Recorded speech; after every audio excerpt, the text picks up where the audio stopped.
ஒரு ராஜா ஊரெல்லாம் சுற்றி பார்த்துட்டு வரலாம்னு ஒரு நாள் புறப்பட்டு போனார்.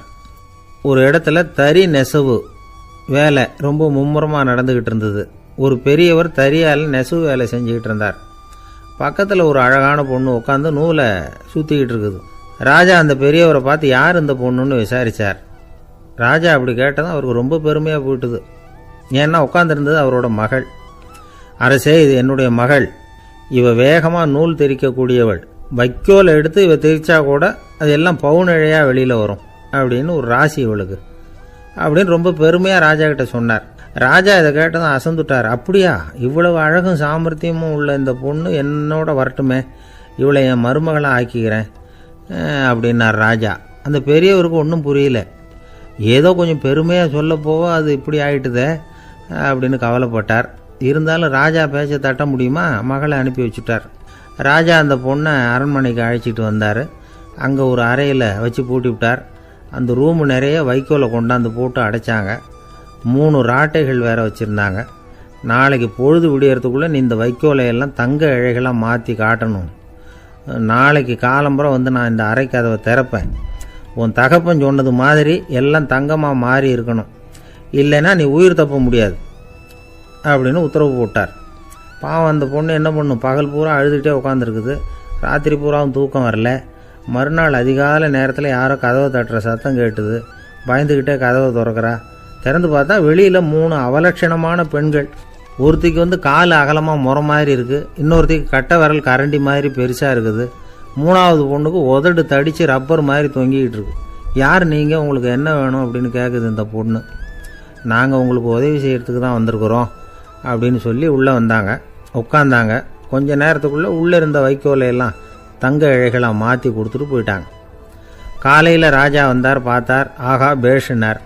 இன்னும் கொஞ்சம் வைக்கோலை கொண்டாந்து அந்த ரூமில் போட சொன்னார். இந்த வைக்கோலையும் இன்றைக்கி தங்கமாக மாற்றி விடு, நாளைக்கு மறுநாள் உனக்கும் இளவரசனுக்கும் கல்யாணம்னு சொல்லிவிட்டார். இன்றைக்கி ராத்திரி அந்த 3 பொண்ணுங்களும் வந்தாங்க. வைக்கோலை பொண்ணு இழைகளாக மாற்றினாங்க. புறப்பட்டாங்க. இந்த பொண்ணு அவங்க காலில் விழுந்து வணங்கினா. என் உசுரை காப்பாற்றினீங்க, உங்களுக்கு நான் என்ன கைமாறு செய்ய போகிறேன் அப்படின்னா. பயப்படாத, நீ விரும்பினா எங்களுக்கு ஒரு உதவி செய்யலாம். உன்னுடைய கல்யாணத்துக்கு நாங்கள் 3 பேரும் வரோம். நீ எங்களை வந்து வரவேற்று ராஜாக்கிட்டேயும் இளவரசர்கிட்டையும் நாங்கள் வந்து உன்னோட பெரியப்பா பொண்ணுங்கன்னு சொல்லி அறிமுகப்படுத்தி வை, நாங்கள் விருந்து சாப்பிட்டுட்டு போயிடுறோம் அப்படின்னாங்க. ரொம்பவும் சந்தோஷமாக சரின்னு ஒத்துக்கிட்டா. கல்யாண நாள் வந்தது. கல்யாணம் ரொம்ப கோலாகலமாக நடந்துக்கிட்டு இருக்கு. எல்லா தேசத்து ராஜா ராணிகளும் வந்துக்கிட்டு இருக்கிறாங்க. அந்த 3 அவலட்சணமான பொண்ணுங்களும் வந்து சேர்ந்தாங்க. யார் இவங்கன்னு கேட்டார் ராஜா. என் பெரியப்பா பொண்ணுங்க அப்படின்னா அந்த பொண்ணு.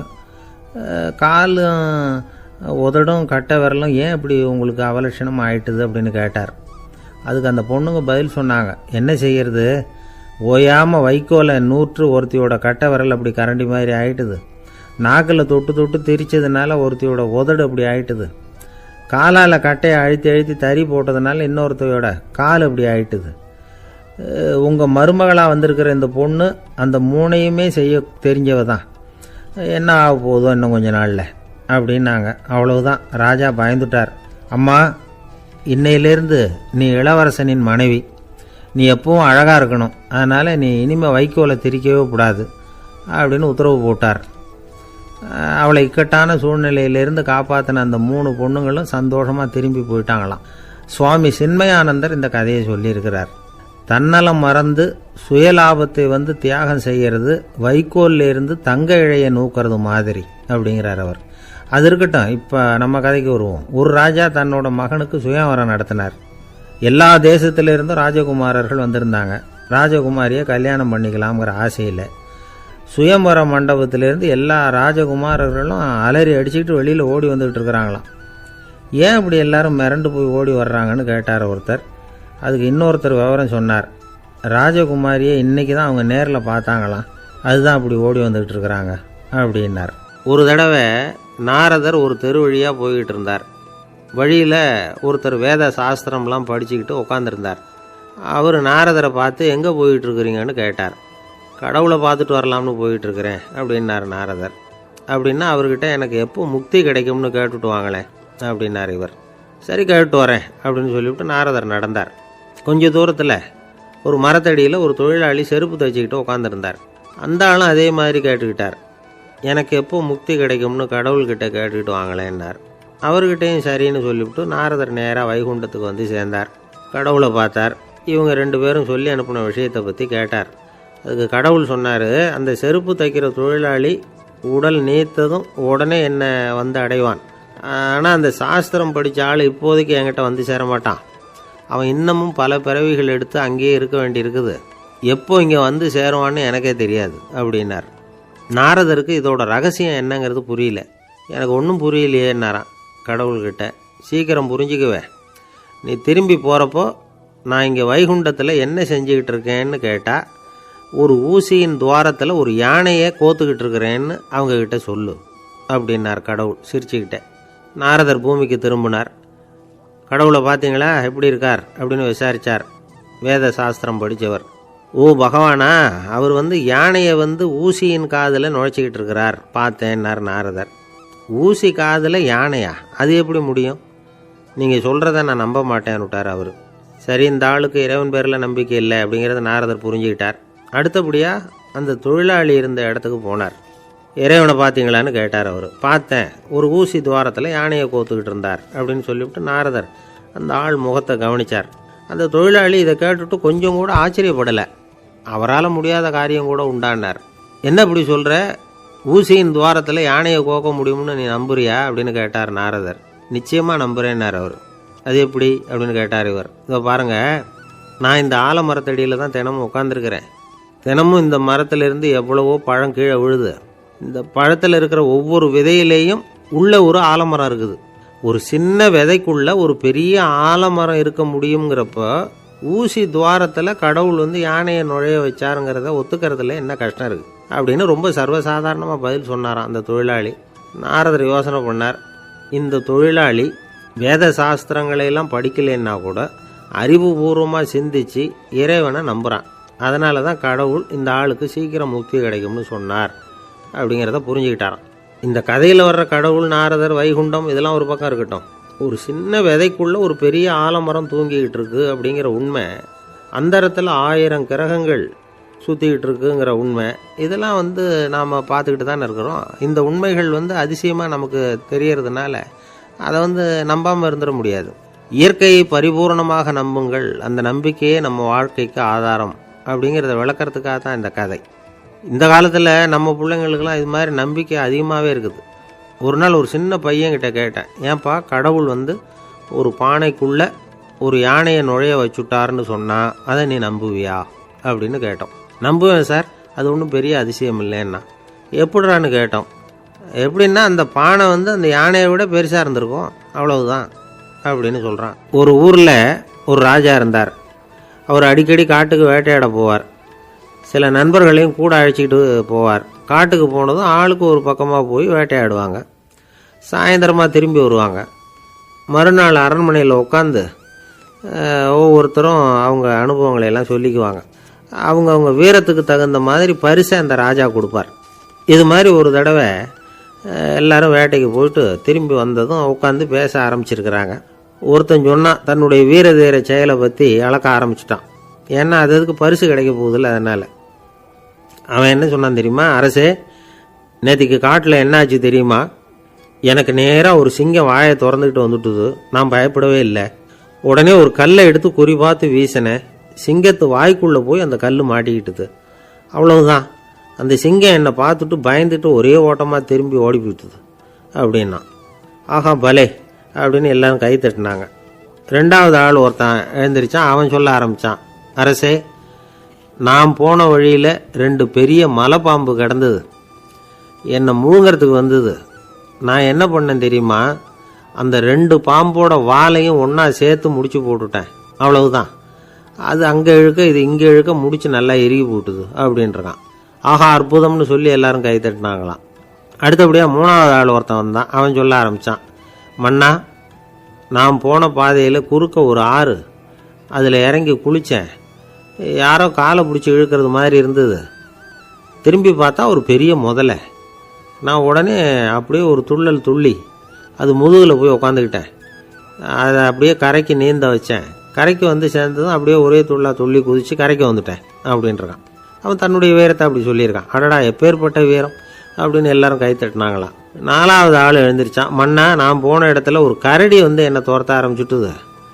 நான் ஒரு மலை உச்சிக்கு வந்துட்டேன். அதுக்கப்புறம் ஒரு அடி எடுத்து வச்சாலும் அதில் பாதாளத்தில் விழ வேண்டியது தான். அந்த நேரம் பார்த்து ஒரு பெரிய ராட்சச கழுகு அந்த பக்கமாக பறந்து வந்தது.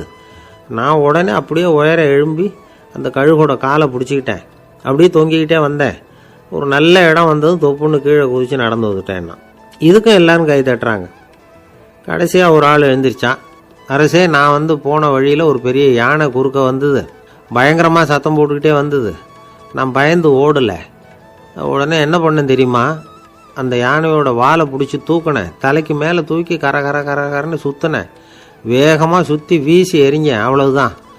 அதே ஸ்பீடில் அந்த யானை மேலே போக ஆரம்பிச்சுட்டுது. இன்னும் கூட அது போய்கிட்டே தான் இருக்குது, கீழே விழவே இல்லைன்னா. இதை கேட்டதும் ராஜாவுக்கு கோபம் வந்துட்டுது. என்ன முட்டாள்னு நினச்சிக்கிட்டு பேசுறியா? யானையை வந்து நீ வாலை பிடிச்சி தூக்குன, அதை நான் நம்பணுமா அப்படின்னார். உடனே இவன் பணிவாக பதில் சொன்னான். அரசே, ஒரு சிங்கத்து வாயில் கல் மாட்டிக்கிட்டதை நம்புறீங்க, மலைப்பாம்பு வாலை பிடிச்சி முடிச்சு போட்டதை நம்புறீங்க, முதல்ல முதுகில் சவாரி பண்ணதையும் நம்புறீங்க, கழுகு காலை பிடிச்சிக்கிட்டு பறக்கிறதையும் நம்புறீங்க. அப்படி நம்புறப்போ நான் சொன்னதை மட்டும் நம்பக்கூடாதா அப்படின்னு கேட்டானான். பொய் சொன்னவங்கெல்லாம் தலையை தொங்க போட்டுக்கிட்டாங்களாம். ராஜா அவங்கள பார்த்து சொன்னாராம், நீங்கள் எல்லாரும் என்னை முட்டாளாக்கியிருக்கிறீங்க. கடைசியாக பேசின இவன் தான் எனக்கு உண்மை எது பொய் எதுங்கிறத புரிய வச்சிருக்கிறான். இவன் தான் உண்மையான தைரியசாலி அப்படின்னு சொல்லி அவனுக்கே பரிசையெல்லாம் கொடுத்து பாராட்டினாராம். இப்படி ஒரு கதை. உண்மையை நிலைநாட்டுகிறவன் தான் உண்மையான வீரன் அப்படிங்கிறத இதிலிருந்து நாம் புரிஞ்சுக்கணும். இந்த காலத்துல எல்லாம் பொய் சொன்னாதான் பிழைக்க முடியுங்கிறது ஒரு சில பேரோட நம்பிக்கை.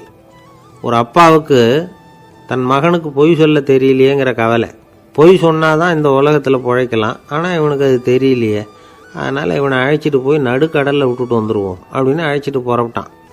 கடற்கரைக்கு போனான். மகனுக்கு சந்தேகம், எங்கேப்பா என்னை அழைச்சிட்டு போகிறேன்னு கேட்டிருக்கான். கடலில் மீன் பிடிக்க கற்றுக் கொடுக்க போகிறேன் உனக்கு அப்படின்னானா. நான் ஏற்கனவே மீன் பிடிச்சிட்டேனேன்னானா இவன் மகன். எங்கே அதுன்னு கேட்டிருக்கான். அப்பங்காரன். சுட்டு சாப்பிட்டுட்டேன்ருக்கான் புள்ள. அப்பங்காரன் பார்த்தான், சரி நம்ம புள்ள பொழைச்சிக்கும் அப்படின்னு சொல்லி திருப்பி அழைச்சிட்டு வந்துட்டானா. ஒரு ஆள் அசையாமல் கிடக்கிறார். அவர் இருக்காரா போயிட்டாராங்கிறத எப்படி முடிவு பண்ணுறோம்? அவர் மூக்குக்கு முன்னாடி புறங்கையை வச்சு பார்க்குறோம், மூச்சு வருதா இல்லையா அப்படிங்கிறத கண்டுபிடிக்கிறதுக்காக. மூச்சுங்கிறது அவ்வளவு முக்கியமான ஒரு விஷயம். சுவாசம் இல்லைன்னா எதுவுமே இல்லை. நம்ம பூமி இருக்க அது கூட சுவாசிக்குதுங்கிறத சோவியத் விஞ்ஞானிகள் கண்டுபிடிச்சிருக்கிறாங்க. பூமிக்கு மேலே இருக்கிற மண் அடுக்கில் காற்றில் உள்ள ஆக்சிஜன் ஆக்சிகரணம் அடையுது அப்படின்னு தான் இதுவரைக்கும் எல்லாரும் நம்பிக்கிட்டு இருந்தாங்க. ஆனால் இப்போ என்ன கண்டுபிடிச்சிருக்கிறாங்கன்னா, அந்த ஆக்சிஜன் பூமிக்குள்ளே 1 கிலோமீட்டர் ஆழம் வரைக்கும் ஊடுருவி போகுதான். பூமிக்குள்ளே 2 பக்கமும் பல கிலோமீட்டர் வரைக்கும் பரவுதான். பூமிக்குள்ளே இருக்கிற நீர்நிலை அடுக்குகள் தான் நுரையீரல் செய்கிற வேலையை செய்யுதான். நம்ம உடம்புல நுரையீரல் இல்லைன்னா ஒன்றும் நடக்காது. ஒரு மரத்தை தலைகீழாக தொங்க போட்டால் எப்படி இருக்கும்? அப்படி யோசிச்சு பாருங்கள். அப்படி தான் இதுவும், நுரையீரலும் அப்படி தான் இருக்கும். வலது பக்கம் ஒன்று, இடது பக்கம் ஒன்று. வலது பக்கம் நுரையீரல் கொஞ்சம் பெருசாக இருக்கும். நுட்பமான நரம்பு குழாய்கள் அதில் இருக்கும். கோடிக்கணக்கான நுண்ணிய குழாய்களை வச்சுக்கிட்டு தான் அது வேலை செய்யுது. 25 கோடி குழாய்கள் இருக்கும். அதை அப்படியே முழுசாக பிரித்து பரப்புனா ஒரு டென்னிஸ் கோர்ட்டில் பாதி பரப்பளவு இருக்குமா. நுரையீரல் நிறம் கருஞ்சிவப்பு தான். புகை அதிகமாக உள்ளே போச்சுன்னா அது கருப்பாயிடுது. காற்றுல உள்ள பிராணவாயுவை இது இழுத்து எடுத்துக்கிட்டு ரத்தத்தை சுத்தப்படுத்துகிற முக்கியமான வேலையை இது செய்யுது. அசுத்த காற்றை வெளியில் அனுப்பி வச்சுருது. ஒருத்தர் வேகமாக ஓடி வரார், அவருக்கு மூச்சு இறைக்கும். பயங்கரமாக எதையாவது பார்த்து விடுறார், உடனே மூர்ச்சை ஆகிடுவார். இது மாதிரி சமயங்களில் வேறு எந்த தூண்டுதலும் இல்லாமல் நுரையீரல் தானாகவே இயங்கும். இப்படி ஒரு அவசியம் ஏற்படுறப்போ இயக்கத்தை தூண்டி விடுற முக்கியமான இணைப்பு மூளைக்கு கீழே முதுகு எலும்புக்கு மேற்பகுதியில் இருக்குது. அது உடனே சுவாசத்துக்கு அவசர உதவியை கொடுக்குது. இப்போ ஒருத்தர் பேசாமல் உட்காந்துருக்கார். இந்த சமயத்தில் அவருக்கு 1 பங்கு காற்று தேவைப்படுதுன்னு வச்சுக்கோங்க. அவர் எழுந்திரிச்சு நடக்கும் பொழுது 1.5 மடங்கு தேவைப்படும். ஓடினார்னா 3 மடங்கு தேவைப்படும். படுத்துருக்கிறப்ப 1/2 மடங்கு தான் தேவைப்படும். இதுக்கு நிமிஷத்துக்கு 16 தடவை மூச்சு விட்டாகணும். இப்படி சாதாரணமாக உள்ளே இழுக்கிற காற்று கொஞ்சம்தான் இருந்தாலும் இது மாதிரி 8 மடங்கு காற்றை உள்ளே இழுத்து வச்சுக்கிற சாமர்த்தியம் நுரையீரலுக்கு இருக்குதான். தண்ணி, நுண்கிருமிகள், ரசாயன பொருள் இப்படி எது உள்ளே போனாலும் நுரையீரல் சமாளிச்சுக்கும். 30 வருஷமாக விடாத புகை பிடிக்கிறவர் தொடர்ந்து உள்ளே அனுப்பி வைக்கிற புகையை கூட சமாளிக்குதுன்னா பார்த்துங்களேன். உள்ளே போகிற புகை நுட்பமான சுவாச முடிச்சுகளை அழிச்சு விடுது. கறி புகை அது மேலே படிஞ்சு உபயோகம் இல்லாமல் பண்ணிவிடுது. ஆனாலும் தேவைக்கு அதிகமாக 8 மடங்கு கூடுதலாக சுவாச முடிச்சுகள் நம்ம உடம்புக்குள்ளே இருக்கிறதுனால சமாளிக்க முடியுது. சமாளிக்க முடியலன்னா சில சமயம் மூச்சு திணறும். அதை ஒரு எச்சரிக்கையாக எடுத்துக்கிட்டு புகை பிடிக்கிற பழக்கத்தை விட்டுடணும். அதுதான் நல்லது. ஆனால் அப்படி யார் விடுறது?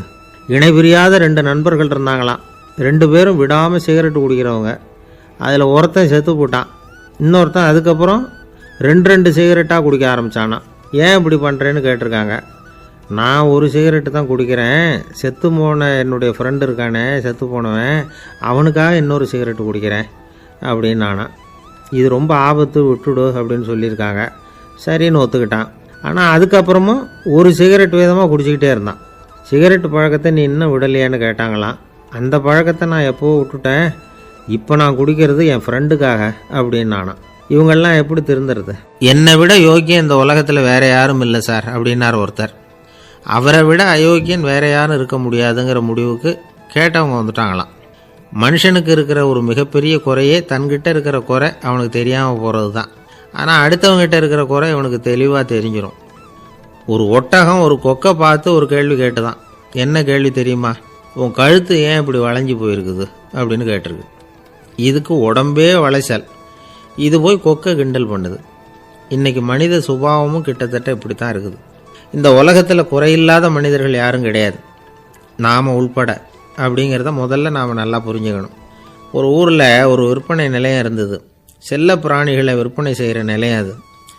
நாய், கிளி, பூனை இப்படி நிறைய வச்சு விற்பனை பண்ணிகிட்டு இருக்கிறாங்க. நாய்க்குட்டி விற்பனை செய்கிற பகுதியில் ஒரு சிறுவன் நின்றுக்கிட்டு இருந்தான். விற்பனை செய்கிற ஆளுகிட்ட விலை கேட்டுக்கிட்டு இருந்தான். அதோ இருக்குதே அந்த நாய்க்குட்டி என்ன விலை அப்படின்னு கேட்டானா. 1000 ரூபா அப்படின்னாரான். சரி அது வேணாம், இது என்ன விலைன்றிருக்கான். 500 ரூபா அப்படின்னாரான். இந்த சின்ன பையன் கையில் வச்சுருந்தது வெறும் 50 ரூபா தான். அதனால் இதை விட குறைச்சலாக கிடைக்குமான்னு பார்த்துருக்கான். அந்த கடையில் ஒரு மூலையில் சரியாக கவனிக்கப்படாமல் ஒரு நாய்க்குட்டி படுத்து கிடந்தது. பாவமாக கத்திக்கிட்டு இருந்தது. அதை பார்த்ததுமே இவனுக்கு அது ரொம்ப பிடிச்சி போச்சு. உடனே அந்த கடைக்காரரை பார்த்து, அதுவும் அந்த மூலையில் படுத்து கிடக்குதே அந்த நாய்க்குட்டி என்ன விலை அப்படின்னு கேட்டிருக்கான். தம்பி, அது ஒரு கால் ஊனம், அதனால் அது உன்னோட குதித்து விளையாடவோ ஓடுறதோ அதால் முடியாத காரியம் அப்படின்ட்டுருக்கார் அவர். அது தெரிஞ்சுதாங்க கேட்குறேன், அதோட விலை என்ன அதை மட்டும் சொல்லுங்களேன் அப்படின்ட்டுருக்கான். தம்பி, இது கால் ஊனம் உள்ள ஒரு நாய். இதை போய் காசு கொடுத்து வாங்கிறதுக்கு யாராவது பிரியப்படுவாங்களா? இதை நான் உனக்கு இலவசமாகவே தர்றேன், எடுத்துகிட்டு போ அப்படின்னாரான். இதை கேட்டதும் அந்த சிறுவனுக்கு கோவம் வந்துட்டு தான். நீங்கள் ஒன்றும் சும்மா கொடுக்க வேணாம், இந்தாங்க 50 ரூபா, இதை வச்சுக்கிட்டு நாய்க்குட்டியை கொடுங்க அப்படின்ட்டுருக்கான். அவருக்கு ஒன்றும் புரியல, ஆச்சரியமாக இருந்தது. சரின்னு பணத்தை வாங்கிட்டு நாய்க்குட்டியை தூக்கி கொடுத்தார். அந்த சிறுவன் அந்த நாய்க்குட்டியை 2 கையாலையும் வாங்கினா, மார்போடு பிரியமாக சேர்த்து அணைச்சிக்கிட்டான். தெருவில் இறங்கி நடக்கிறான். அப்படி நடக்கும்பொழுது தான் பார்க்குறார், கடைக்காரர் ஆச்சரியமாக அவனை பார்க்குறார். அப்போ தான் அவருக்கு ஒரு விஷயம் புரியுது. அந்த சிறுவன் தெருவில் நாய்க்குட்டியை மார்போடு அணைச்சிக்கிட்டு விந்தி விந்தி நடந்து போய்கிட்டு இருக்கிறான். ஆமாம், அவனுக்கும் ஒரு கால் ஊனம். இந்த நாய்க்குட்டியை யாருமே வாங்க மாட்டாங்கன்னு நினச்சிக்கிட்டு இருந்தார். குறையுள்ள அதுக்கும் ஒரு எஜமானன் கிடச்சிட்டான். அதனால் ஊனம் ஒரு குறை இல்லை அப்படிங்கிற உண்மையை அந்த கடைக்காரர் புரிஞ்சுக்கிட்டாராம். நம்மால் ஒருத்தர் கொஞ்சம் வயசானவர், எழுந்திரிச்சு சரியாக நடக்க முடியாது, சாய்வு நாற்காலியிலேயே எப்பவும் உட்காந்துருப்பார். அவர் தனக்கு துணையாக ஒரு நாயை பக்கத்தில் வச்சுருந்தார். அதுவும் ரொம்ப வயசான ஒரு நாய், எழுந்திரிக்கவே சிரமப்படும், நடக்கவும் முடியாது. அவர் பக்கத்துலேயே இதுவும் சோர்ந்து போய் படுத்து கிடக்கும். அந்த பெரியவரை பார்க்க வந்த ஒருத்தர் கேட்டார், ஏங்க, ஒரு சின்ன பையனை உங்களுக்கு துணையாக வச்சுக்கப்படாதா? இந்த நாயை உங்களுக்கு பாதுகாப்பாக வச்சுருக்கிறீங்களே, உங்களுக்கு ஒரு ஆபத்துன்னா இது எப்படி உங்களுக்கு உதவ முடியும் அப்படின்னார்.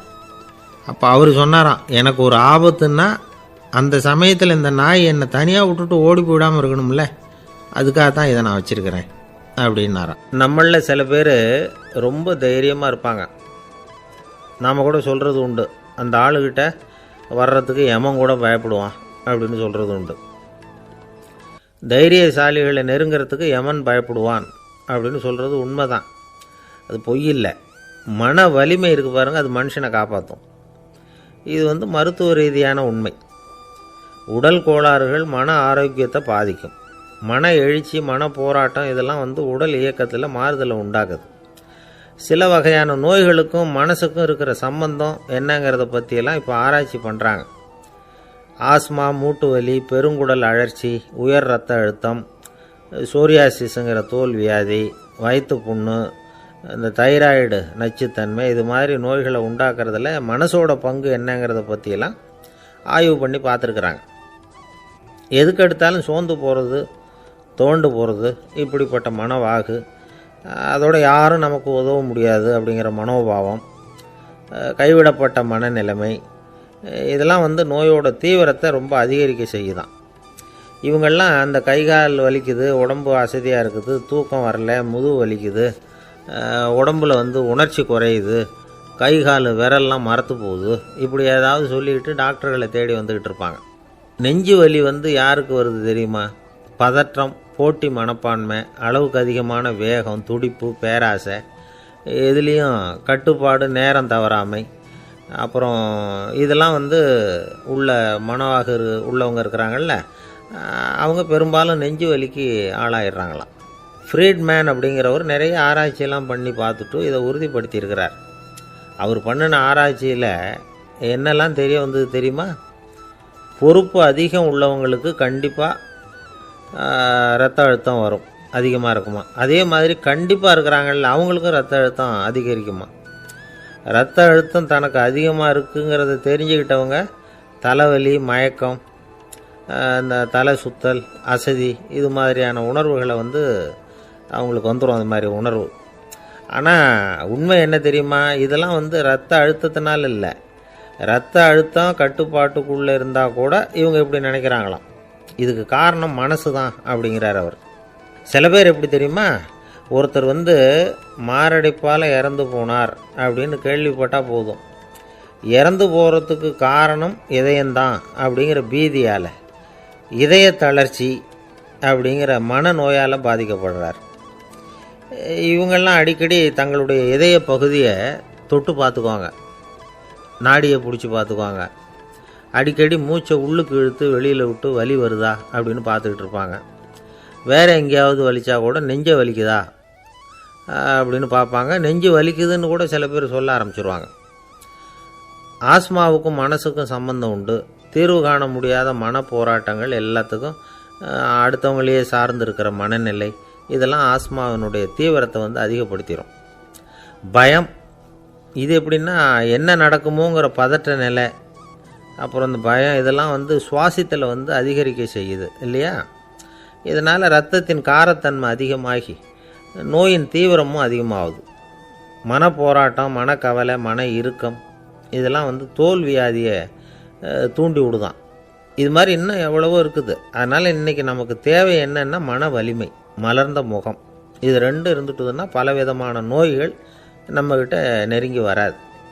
டாக்டர், என்ன நெருங்காமல் இருக்கிறதுக்கு நான் ஒரு காரியம் பண்ணுறேன் அப்படின்னார் ஒருத்தர். அவர் என்ன அர்த்தத்தில் சொன்னார்னா, டாக்டர் அவரை நெருங்காமல் இருக்கிறதுக்கு அவர் ஒரு காரியம் பண்ணுறாராம். நண்பர்கிட்ட சொன்னார். நண்பர் கேட்டார், அது என்ன காரியம் பண்ணுற அப்படின்னு கேட்டார். தினம் ஒரு ஆப்பிள் பழம் சாப்பிட்றேன்னார் அவர். ஏன்னா ஆங்கிலத்தில் ஒரு பழமொழி சொல்லுவாங்கள்ல, an apple a day keeps doctor away அப்படிம்பாங்க. ஒரு ஆப்பிள் பழம் சாப்பிட்டா டாக்டர் விலகியே இருப்பார், டாக்டர்கிட்ட போக வேண்டிய அவசியம் இருக்காது அப்படிங்கிறதுக்காக அந்த பழமொழி சொல்கிறது. என்ன, நான் யாருமே நெருங்காமல் இருக்கிறதுக்கு நான் ஒரு காரியம் பண்ணுறேன்னார் இன்னொருத்தர். டாக்டர் நெருங்காமல் இருக்கிறதுக்கு ஆப்பிள் பழம் சாப்பிட்றேன்னார் அவர். என்ன, யாருமே நெருங்காமல் இருக்கிறதுக்கு நான் ஒரு காரியம் பண்ணுறேன்னார் இன்னொருத்தர். அது என்னன்னு கேட்டோம். தினம் ஒரு பூண்டு சாப்பிட்றேன்னார். ஏ கார்லிக் எ டே கீப்ஸ் எவ்ரிபடி அவே அப்படின்னு அதுக்கு ஒரு புது விளக்கமும் கொடுத்தார். காசி மாநகரத்தை பிரம்மதத்தன் அப்படிங்கிற ராஜா ஆட்சி பண்ணிட்டு வந்தார். அவர் ஒவ்வொரு வருஷமும் ஒரு திருவிழா நடத்துறது வழக்கம். எல்லா தேசத்திலிருந்தும் எல்லா வகையான ஜனங்களும் அதில் கலந்துக்குவாங்க. ஒரு சமயம் அது மாதிரி விழா நடந்துக்கிட்டு இருந்தது. வைகுண்டத்திலிருந்து, தேவலோகத்திலிருந்து நிறைய தேவகுமாரர்கள்லாம் காசி நகருக்கு அப்போது வந்திருந்தாங்க. அதில் முக்கியமாக ஒரு 4 தேவகுமாரர்கள், அந்த 4 பேரையும் சுற்றி ஏகப்பட்ட கூட்டம். அப்படி என்ன விசேஷம் அவங்கக்கிட்ட அப்படின்னா, மற்றவங்களை விட அவங்க முகம் அழகாக இருந்ததா அப்படி பார்த்தா அப்படியும் இல்லை. அவங்க அணிஞ்சிருந்த மலர் மாலைகள் தான் அதுக்கு காரணமாக. அந்த மலர்கள்லேருந்து அப்படி ஒரு அபூர்வமான நறுமணம், இதுக்கு முன்னாடி இப்படி ஒரு நறுமணத்தை அந்த ஊர் ஜனங்க அனுபவிச்சதே இல்லை. அதுதான் அந்த 4 பேரையும் சுற்றி கூட்டம். எல்லாரும் கேள்வி கேட்க ஆரம்பித்தாங்க. உடனே அந்த 4 தேவகுமாரர்களும் எல்லாருக்கும் தெரியும்படியாக வானத்தில் எழும்பி கொஞ்சம் உயரமாக நின்றுக்கிட்டாங்க. கீழே நின்றுக்கிட்டு இருந்த அரசன்லேருந்து ஆண்டி வரைக்கும் ஒருத்தர் பாக்கி இல்லாமல் ஒரே குரலில் எல்லாரும் அவங்கள பார்த்து, எங்களுக்கும் இது மாதிரி மாலையை போட்டுக்கணும்னு ஆசையாக இருக்குது, அதுக்கு நீங்கள் தான் அருள் பண்ணணும் அப்படின்னு கேட்டுக்கிட்டாங்க. மாலை போட்டுக்கிறதுனா எல்லாருக்கும் ஆசையாக தானே இருக்கும். அந்த 4 தேவகுமாரர்களில் ஒருத்தர் புத்தர் பிரான். அவர் சொன்னார், பூலோகவாசிகளே, நான் சொல்கிறத கொஞ்சம் பொறுமையாக கேளுங்க. கக்காரு அப்படிங்கிற கற்பக விருஷத்தின் மலர்களால் தொடுக்கப்பட்டது இந்த மாலை. இதுக்கு நிறைய சக்தி உண்டு. எந்த காலமும் இது வாடாது, வாசனையும் குறையாது. ஆனால் இதை அணிந்து கொள்றதுக்கு சில தகுதிகள் தேவை அப்படின்னார். என்ன தகுதி அது சொல்லுங்களேன் அப்படின்னு ஏக காலத்தில் எல்லாரும் சத்தம் போட்டாங்க. தீய இயல்புகள் உள்ளவங்க, இழிந்த சிந்தனை, இழிந்த செயல் உள்ளவங்க இந்த மாலையை அணிய முடியாது அப்படின்னார். அவ்வளோதான். கூட்டத்தில் சத்தம் போட்டவங்கள்லாம் மெதுவாக அப்படி அடங்க ஆரம்பிச்சிட்டாங்க. இன்னொரு தேவகுமாரன் சொன்னார், அடுத்தவங்க பொருளை அபகரிக்காதவன், அடுத்தவங்களுக்கு கெடுதல் பண்ணக்கூடிய பொய் பேசாதவன், பேராசையினால் கெட்ட வழியில் பொருள் ஈட்ட நினைக்காதவன் இந்த மாலையை போட்டுக்கலாம் அப்படின்னார். கூட்டத்திலிருந்து யாரும் முன்னுக்கு வரல. ஒரே ஒரு ராஜகுரு மட்டும் கொஞ்சம் முன்னாடி வந்தார். பெரியவர், படித்தவர். அவர், எனக்கு தகுதி இருக்குது அந்த மாலையை போட்டுக்கிறதுக்கு அப்படின்னார். வேறு ஒன்றும் இல்லை, பொய் சொல்லியாவது அந்த மாலையை வாங்கிக்குவோமே அப்படின்னு முடிவு பண்ணிட்டார் அவர். அவ்வளோதான், மாலையை வாங்கிட்டார். அடுத்த தேவகுமாரன் பேசினார். யாருக்கு திடமான அறிவும் மனமும் இருக்குதோ, யாருக்கு நல்ல காரியங்களில் அசையாத ஈடுபாடு இருக்குதோ, நல்ல அரிய பொருள்களை தனியாக தான் மட்டும் அனுபவிக்க விரும்பாதவர் யாரோ அவர் முன்னாடி வந்து இந்த மாலையை வாங்கிக்கலாம் அப்படின்னார். அந்த தகுதியும் எனக்கு இருக்குன்னார் ராஜகுரு. மாலையை வாங்கி போட்டுக்கிட்டார். இன்னொரு ராஜகுமாரன் பேச ஆரம்பித்தார். அறநெறியில் செல்வம் சேர்க்கணும், ஆடம்பர பொருள்களுக்கு அடிமையாகக்கூடாது, வெற்றி அடைஞ்சாலும் கர்வம் வரக்கூடாது, அப்படிப்பட்டவங்க இந்த மாலையை போட்டுக்கலாம்னார். துணிஞ்சு பொய் சொல்லி அதையும் வாங்கி கழுத்தில் போட்டுக்கிட்டார் இந்த ராஜகுரு. இன்னொரு ராஜகுமாரன் சொன்னார், சான்றோர்களை நிந்திக்காதவங்க, புறம் பேசாதவங்க இந்த மாலையை போட்டுக்கலாம்னார். அதையும் வாங்கி போட்டுக்கிட்டார். திருவிழா முடிஞ்சுது, எல்லாரும் திரும்பி போயிட்டாங்க. மறுநாள் ராஜகுரு 4 மாலைகளையும் போட்டுக்கிட்டு ராஜசபைக்கு வரார். வந்தவர் ரொம்ப அவஸ்தையோடு வர்றார். மாலையெல்லாம் வாடி போயிட்டுது, வாசனை எதுவும் கிடையாது. அது மட்டும் இல்லை, அவருக்கு கடுமையான தலைவலி வேறு வந்துட்டுது. துடிச்சு போயிட்டார். மாலையை கழட்டவும் முடியல. ஜனங்கள்லாம் அவரை பார்த்து சிரிக்க ஆரம்பிச்சிட்டாங்க. என்னத்துக்கு ஆசைப்படணும், ஏன் இப்படி கஷ்டப்படணும் அப்படின்னு. ராஜா பார்த்தார். மறுபடியும் விழாவுக்கு ஏற்பாடு பண்ணினார். தேவகுமாரர்கள்லாம் வந்தாங்க. ராஜகுரு வந்தார். மக்கள் முன்னிலையில் அவங்க காலில் விழுந்தார், மன்னிப்பு கேட்டுக்கிட்டார். இந்த மாலையை போட்டுக்கிற தகுதி எனக்கு இல்லை. தகுதி இல்லாத ஒருத்தன் தகாத தகுதியை பொய் மூலம் பெறணும்னு ஆசைப்படுறாங்களே, அவங்களுக்கெல்லாம் என்னுடைய தண்டனை ஒரு எச்சரிக்கையாக இருக்கட்டும்னார். அதுக்கப்புறம் தேவகுமாரர்கள் அவர் கழுத்தில் இருக்கிற மாலையை கழட்டினாங்களாம். அந்த மாலைகளும் பழையபடி மனம் கொடுக்க ஆரம்பிச்சுட்டு தான். இதுலேருந்து நாம் தெரிஞ்சுக்க வேண்டியது என்னென்னா, நமக்கு தகுதி இல்லாத ஒரு கௌரவம் நம்மக்கிட்ட தானாக வந்தால் கூட அதை தவிர்த்து விடுறது தான் நல்லது. அதுதான் புத்திசாலித்தனம். ஒருத்தர் வந்தார், சார் எங்கள் இலக்கிய மன்ற விழாவுக்கு நீங்கள் தலைமை தாங்கணும்னார். உடனே இவர் சொன்னார், பேச்சாளர், சார் இலக்கியத்தை பற்றி பேசுகிற தகுதி எனக்கு இல்லையே அப்படின்னார். உடனே அவர் கூப்பிட வந்தவர் சொன்னார், அந்த தகுதி உங்களுக்கு இல்லைங்கிறது எங்களுக்கும் தெரியும் சார், அதனால தான் உங்களை தலைமை தாங்க கூப்பிட்றேன் அப்படின்னார். அது சரி, தலைமைன்னா அதுக்கு இவர் என்ன தான் அர்த்தம் பண்ணுறாருன்னு தெரியல. ஒரே ஒரு ஊரில் ஒரு ராஜா இருந்தார். அவர் பேரில் மக்களுக்கு ரொம்ப மரியாதை. அவ்வளவு நல்லா ஆட்சி புரிஞ்சுக்கிட்டு வந்தார். அவருக்கு வயசாகிட்டுது. அதனால் ஒரு நாள் அமைச்சரை கூப்பிட்டார். இதை பாருங்கள், எனக்கு வயசாகிட்டுது, அதனால் இந்த அரச பொறுப்பையெல்லாம் நீங்கள் ஏற்றுக்குங்க அப்படின்னார். அதுக்கப்புறம் ராணியை கூப்பிட்டார். வா, நாம் இனிமேல் இங்கே இருக்க வேணாம், காட்டுக்கு போய் தவம் பண்ணலாம் அப்படின்னு கூப்பிட்டார். இந்த செய்தி மக்களுக்கு அறிவிக்கப்பட்டது. மக்கள் உடனே கூட்டம் கூட்டமாக அரண்மனைக்கு வர ஆரம்பிச்சிட்டாங்க. மன்னரை போய் பார்க்குறாங்க. அரசே, தாங்கள் எங்களுக்கு தந்தை மாதிரி, நீங்கள் காட்டுக்கு போயிட்டால் நாங்கள்லாம் இங்கே எப்படி இருக்க முடியும்? எங்களுக்கெல்லாம் எந்த துன்பமும் இல்லாமல் பார்த்துக்கிட்டு வர்றீங்க. இது மாதிரியான ஒரு அரசாட்சி இல்லைன்னா மக்கள் வாழ்ந்து என்ன பயன் அப்படின்னாங்க. இருந்தாலும் என்ன பண்ணுறது, வயசாயிட்ட காரணத்தினால இந்த முடிவுக்கு வர வேண்டியிருக்குது அப்படின்னாரா ராஜா. அப்படின்னா நீங்கள் காட்டுக்கு போக வேணாம், நாங்கள் போகிறோம். நாங்கள் அங்கே போய் தவம் பண்ணுறோம், வழிபாடு பண்ணுறோம், கடவுள் வருவார், அவர்கிட்ட வரம் வாங்கிட்டு வந்துடுறோம் அப்படின்னாங்களாம். அப்படி சொல்லிவிட்டு உடனே எல்லோரும் காட்டுக்கு போனாங்க. நாட்டு மக்கள் எல்லாரும் ஒட்டு மொத்தமாக வந்து காட்டில் உட்காந்துக்கிட்டு தவம் பண்ணுறதை பார்த்தார் கடவுள். உடனே புறப்பட்டு வந்தார். எல்லாரும் இப்படி வந்து உட்காந்துருக்கிறீங்களே, என்ன வேணும் உங்களுக்கு அப்படின்னு கேட்டார். உடனே மக்கள் எல்லாரும் ஒரு குரலில் சொன்னாங்க, சுவாமி, எங்கள் மன்னன் ரொம்ப நாளைக்கு நல்லபடியாக இருக்கணும்.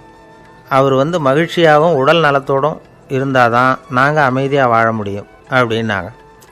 சரி, அதுக்கு என்ன செய்யணும் அப்படின்னார் ஆண்டவன். எங்கள் மன்னருக்கு இன்னும் ஒரு 100 வருஷம் ஆயுளை கொடுங்க அப்படின்னாங்க. அவ்வளவுதானே, சரி அப்படியே ஆகட்டும் அப்படின்னு சொல்லிவிட்டு ஆண்டவன் போயிட்டார். மக்கள் மகிழ்ச்சியோடு திரும்பி வந்தாங்க. மன்னா, கடவுள் வரம் கொடுத்துட்டார், நீங்கள் 100 வருஷம் வாழ போகிறீங்க அப்படின்னாங்க. இதை கேட்டதும் ராணி ராஜாவை வணங்கி நான் தவம் செய்ய போகிறேன் அப்படின்னு புறப்பட்டாங்க. உடனே மக்கள் என்ன நினச்சாங்க தெரியுமா? ஐயோ, நாம் ராஜாவுக்கு மட்டும்தானே நீண்ட ஆயுள் வேணும்னு வரம் வாங்கினோம், ராணிக்கு வாங்கலையே, அதுதான் கோபத்தில் புறப்பட்டாங்க போல இருக்கு அப்படின்னு நினச்சி வருத்தப்பட்டாங்க. ஆனால் ராணி நினச்சது அது இல்லை. ராணி போய் தவம் பண்ணாங்க, கடவுள் காட்சி கொடுத்தார். இவங்க கேட்குறாங்க, சுவாமி, ராஜாவுக்கு மட்டும் 100 வருஷம் ஆயுள்னு வரம் கொடுத்துட்டீங்க, அப்படின்னா குடிமக்களும் 100 வருஷம் இருக்கணும். இப்படிப்பட்ட குடிமக்கள் இல்லைன்னா அப்படிப்பட்ட அரசன் இருந்து என்ன பிரயோஜனம் அப்படின்னாங்களாம். ஆண்டவன் பார்த்தார், சரி அவங்களும் 100 வருஷம் வாழ்வாங்க, அது மட்டும் இல்லை, நீயும் 100 ஆண்டு காலம் வாழ வரமளிக்கிறேன் அப்படின்னு சொல்லிவிட்டு மறைஞ்சிட்டார். இதில் ஆண்டவன் வர்றதும் மறையிறதும் முக்கியம் இல்லை. இதில் கவனிக்க வேண்டியது ஆள்கிறவனின் விசால மனம், குடிமக்களின் விசால மனம், ஆள்கிறவன் மனைவியினுடைய விசால மனம். இப்படி ஒரு நாடு இருந்துட்டுதுன்னா எப்படி இருக்கும் வாழ்க்கை நினச்சி பாருங்கள். அதனால தான் பெரியவங்கள்லாம் சொல்கிறாங்க, இதய வாசல் திறந்தே இருக்கணும், இதயத்தின் கதவுகளை மூடாதீங்க அப்படின்னு சொல்லுவாங்க. என்கிட்ட ஒருத்தர் சொன்னார், என்னுடைய இதய வாசல் எப்பவும் திறந்தே தான் இருக்குதுன்னார். எதனால் அப்படி சொல்கிறீங்க அப்படின்னு கேட்டோம். டாக்டரே சொல்லிவிட்டார், என்னுடைய இதயத்தில் ஒரு ஓட்டை இருக்குது அப்படின்னு, வால்வு சரியில்லையா அப்படிங்கிறார். அளவுக்கு மிஞ்சினால் அமிர்தமும் நஞ்சு அப்படின்னு சொல்லுவாங்க. அது உண்மைதான். ஒருத்தருக்கு அளவுக்கு மீறிய புகழ் வந்துட்டுதுன்னு வச்சுங்க, அது கூட ஆபத்தாக போயிடுறது உண்டு. பழங்காலத்துல எல்லாம் கிரேக்க தேசத்தில் ஒரு பழக்கம் உண்டாம். அதாவது யாராவது ஒருத்தரை நாடு கடத்தணும்னா அதுக்கு ஒரு வழி உண்டு. அதாவது ஒருத்தரை நாடு கடத்தணும்னு மக்கள் விரும்புகிறாங்கன்னு வச்சுங்களேன், அவர் பேரை ஒரு மண்பாண்ட ஓட்டுச்சில்லில் எழுதி அதை வந்து ஒரு குறிப்பிட்ட பொது இடத்துல போட்டுற வேண்டியது, அவ்வளவுதான். இது மாதிரி பல பேர் போட்டுக்கிட்டே இருப்பாங்க, எல்லாம் அப்படியே குவிஞ்சு போயிடும். அந்த ஓட்டாஞ்சில்லு குவியலில் யாருடைய பேர் அதிகமாக இருக்குதோ அந்த நபரை ஒரு 10 ஆண்டுகள் நாடு கடத்தி விடுவாங்க. இது அந்த ஊர் வழக்கமாக. ஒரு நாள் அந்த குவியலுக்கு பக்கத்தில் ஒரு ஆள் நின்றுக்கிட்டு இருக்கிறான். அவன் கையில் ஒரு ஓட்டாஞ்சில்லு வச்சுருக்கிறான். அதில் யாரோட பேரையோ எழுதணும், எழுதி அந்த இடத்துல போடணுங்கிறது அவன் ஆசை. ஆனால் அவன் படிக்காதவன், அதனால் எழுத தெரியல. யாராவது அந்த வழியாக வர்றாங்களான்னு பார்த்துக்கிட்டே நின்றுக்கிட்டு இருந்தான். ஒரு பெரியவர் வந்துக்கிட்டு இருந்தார். அவர்கிட்ட ஓடினான். கையில் இருந்த மண்பாண்ட சில்லை கொடுத்தான். ஐயா, இதில் ஒரு பேர் எழுதி கொடுங்களேன்னா. அந்த பெரியவர் அதை வாங்கி கையில் வச்சுக்கிட்டு, என்ன பேர் எழுதணும் சொல்லு அப்படின்னா. இவன் சொன்னான், அரிஸ்டைடிஸ் அப்படின்னு எழுதுங்க அப்படின்னா. இதை கேட்டதும் அந்த பெரியவருக்கு அதிர்ச்சி. ஏன்னா அவர் தான் அரிஸ்டைடிஸ், தத்துவ மேதை அரிஸ்டைடிஸ் அவர். இருந்தாலும் நான் தான் அதுங்கிறத காட்டிக்காமல் அந்த ஆளுகிட்ட கேட்டார். அது சரிப்பா, அரிஸ்டைடிஸுங்கிற பேரை எழுத சொல்கிற, அவர் உனக்கு என்ன கெடுதல் பண்ணார், அவர் பேரை இதில் எழுத சொல்கிறியே அப்படின்னு கேட்டிருக்கார். அதுக்கு இவன் சொன்னானா, அவர் எனக்கு எந்த கெடுதலும் பண்ணலை, அவரை நான் பார்த்தது கூட இல்லை அப்படின்ட்டுருக்கான். அப்புறம் எதுக்காக அவரை வந்து நாடு கடத்தணும்னு நீ ஆசைப்படுற அப்படின்னு கேட்டிருக்கார். இப்போ அந்த ஆள் சொல்கிறான், அரிஸ்டைடஸை பற்றி எல்லாரும் பேசுகிறாங்க, அவர் ரொம்ப நல்லவர், அவர் ஒரு பெரிய அறிவாளிங்கிறாங்க, அவர் ஒரு பெரிய வள்ளல், பேரறிஞர், இப்படி எல்லாரும் சொல்கிறத கேட்டு கேட்டு எனக்கு ரொம்ப அலுத்து போயிட்டுது, அதனால தான் வெறுப்பாயிட்டேன் அப்படின்னு நானும். இதிலேருந்து என்ன தெரியுது? நாம் நல்லவனாக இருக்கிறதுல ஒன்றும் இடைஞ்சல் இல்லை. ஆனால் நம்மளை நல்லவன் நல்லவன் எல்லாரும் சொல்ல ஆரம்பிச்சிட்டாங்கன்னு வச்சுக்கோங்க, அப்போ இடைஞ்சல் ஆரம்பம்னு அர்த்தம். எதுவுமே அளவுக்கு மிஞ்சி போகாமல் பார்த்துக்க வேண்டியது ரொம்ப அவசியம். அளவுக்கு அதிகமாக ஆசைப்படாதவங்களில் ஆப்ரஹாம் லிங்கனும் ஒருத்தரான். அவர் ஒரு தடவை தன்னுடைய நண்பர்கள்கிட்ட பேசிக்கிட்டு இருந்தாராம். ஒருத்தர் கேட்டிருக்கார், ஒரு மனுஷனுக்கு கால்கள் வந்து எவ்வளோ உயரம் இருக்கணும் அப்படின்னு கேட்டாராம். இதுக்கு ஆபிரகாம் லிங்கன் சொன்னாராம், அது என்ன இடுப்புலேருந்து தரையை தொடுற அளவுக்கு உயரம் இருந்தால் போதும் அப்படின்னாராம். ஒரு ஜென் துறவி, அவருக்கு ரொம்ப வயசாகிட்டுது, கடைசி காலம். நண்பர்களெல்லாம் கூப்பிட்டார். நண்பர்களே, நான் வித்தியாசமான முறையில் சாகணும்னு ஆசைப்படுறேன், அதுக்கு ஏதாவது யோசனை சொல்லுங்களேன் அப்படின்னு கேட்டாராம். நண்பர்கள் சிரித்தாங்க. என்ன பேச்சு பேசுகிறீங்க, சாவறதுங்கிறது என்ன விளையாட்டுத்தனமான காரியமா அப்படின்னு கேட்டிருக்காங்க. அந்த துறவி கொஞ்ச நேரம் யோசனை பண்ணார். அப்புறம் கேட்டாராம், இது வரைக்கும் யாராவது நடந்துக்கிட்டே இறந்துருக்குறாங்களா அப்படின்னாராம். எல்லாரும் இல்லைன்னாங்களாம்.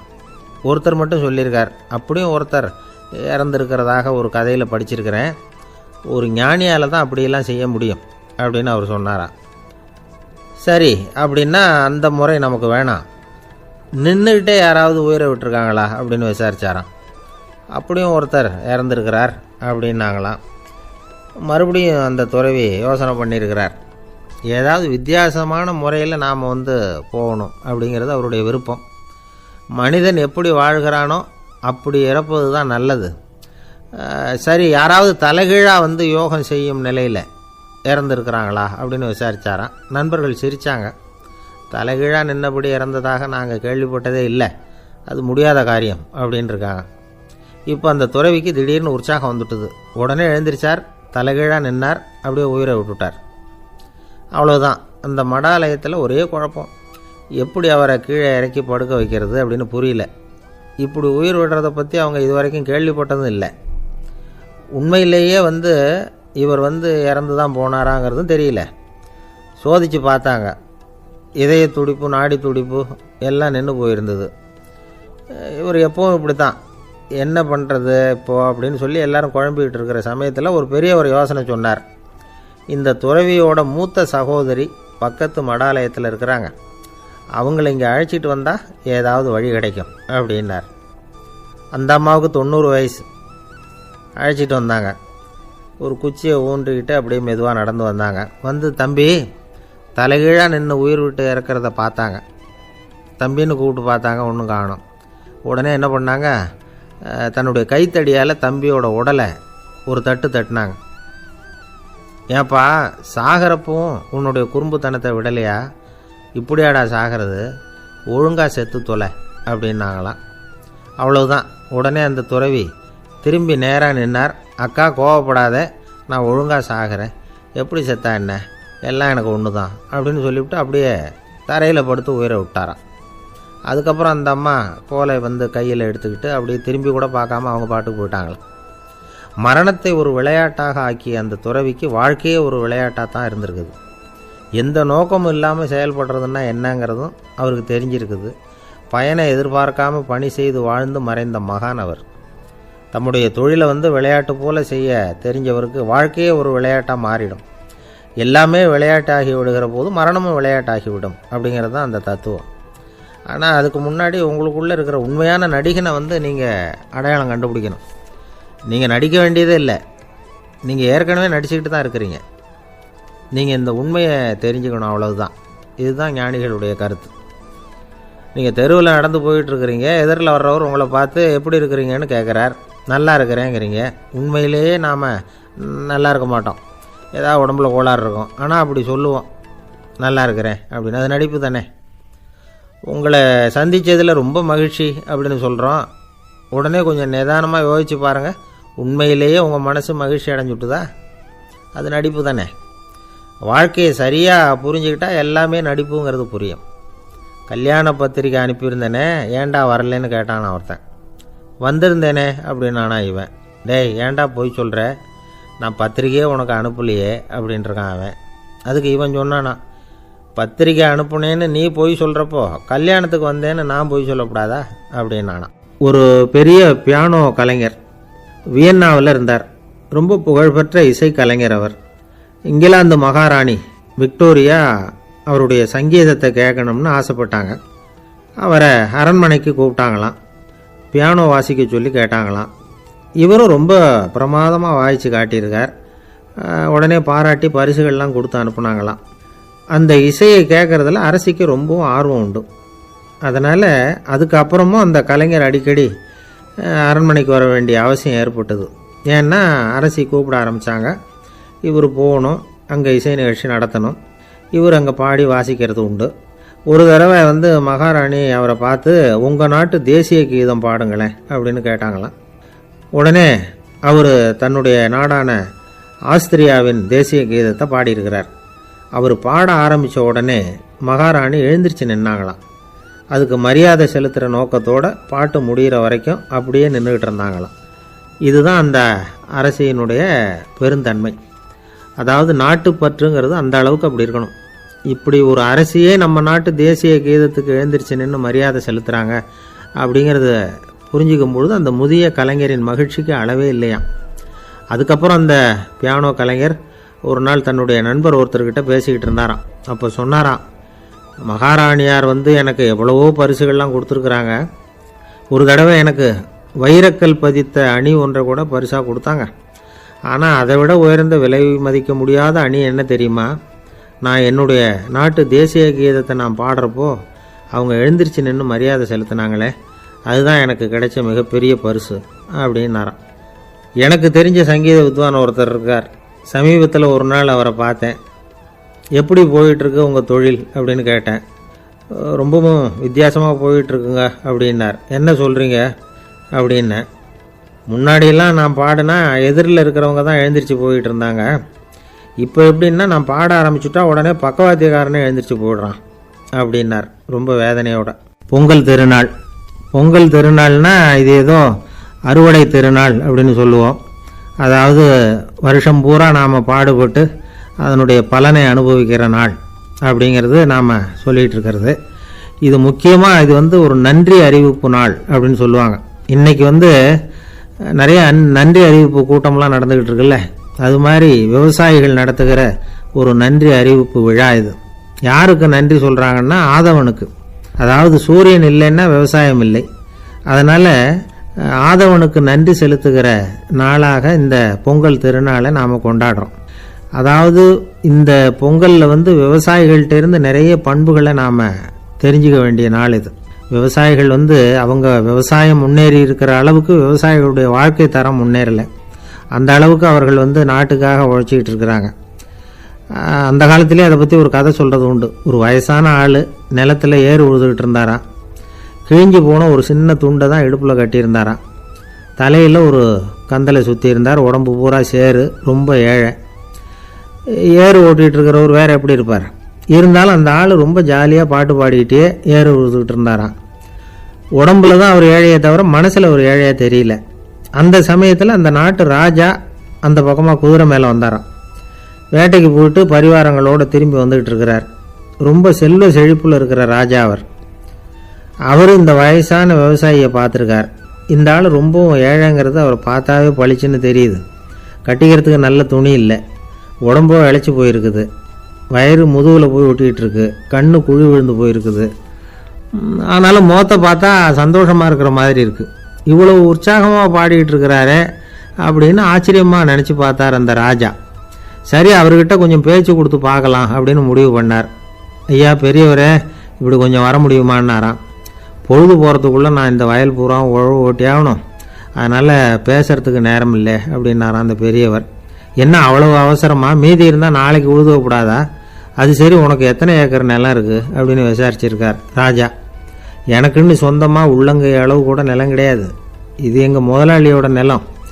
இதை பூராவும் உழுது முடித்தாதான் அவர் கூலி கொடுப்பார். நான் கூலிக்கு உழுதுகிட்டு இருக்கிறேன். உங்ககிட்ட பேசிக்கிட்டு இருந்தால் அவருக்கு துரோகம் பண்ணது மாதிரி ஆகிடும் அப்படின்னாராம். ராஜா குதிரையை விட்டு கீழே இறங்கினார். வரப்பில் நடந்து அந்த பெரியவர்கிட்டே போனாராம். சரி, ஒரு நாள் பூரா உழுதா உனக்கு எவ்வளவு கூலின்னு கேட்டிருக்கார். 8 அணா கூலி கிடைக்கும்னாராம் அவர். இது ரொம்ப காலத்துக்கு முன்னாடி நடந்த ஒரு சம்பவங்கிறதுனால அப்போ 8 அணா கூலிங்கிறது ரொம்ப பெருசு. இருந்தாலும் அதுவும் அந்த ராஜாவுக்கு பெரிய கூலியாக தெரியல. இவ்வளவு தானா, இதை வச்சுக்கிட்டு நீ எப்படி காலம் தள்ளுற அப்படின்னாராம். ஒன்றும் கவலை இல்லை அப்படின்னாராம் அவர். ராஜாவுக்கு ரொம்ப ஆச்சரியமாக போச்சு. 8 அணா கூலி வாங்குற இந்த ஆள் கவலை இல்லாமல் இருக்கிறார், ஏராளமான வசதியோடு இருக்கிறன்னா கவலை இல்லாமல் வாழ முடியலையே அப்படின்னு நினச்சி பார்த்துருக்கார். அது சரி, 8 அணாவில் எப்படி குடும்பம் நடத்துகிற அப்படின்னு கேட்டாராம். எனக்கு கிடைக்கிற 8 அணாவில் 2 அணா குடும்பத்துக்கு செலவழிக்கிறேன், 2 அணா பழைய கடனுக்கு கொடுக்குறேன், 2 அணா தர்மம் செய்கிறேன், 2 அணா வட்டிக்கு கொடுக்குறேன், ஒரு குறையும் இல்லைன்னாராம். ராஜாவுக்கு ஒன்றும் புரியல. எனக்கு ஒன்றும் புரியலேன்னு இருக்கார். ஐயா, எனக்கும் என் மனைவிக்கும் 2 அணா செலவாகுது. வயசான அம்மா அப்பா இருக்கிறாங்க. சின்ன வயசில் என்னை காப்பாற்றினவங்க அவங்க. அந்த கடனுக்கு 2 அணா செலவாகுது. அது பழைய கடன். என் தங்கச்சி ஒருத்தி ஆதரவு இல்லாத நிலைமையில் தன்னுடைய மகனோட என் வீட்டில் வந்து இருக்கிறா. அவளுக்கும் அவள் மகனுக்கும் 2 அணா செலவு பண்ணுறேன். அது தர்மம். எனக்கு 2 பிள்ளைங்க இருக்கிறாங்க.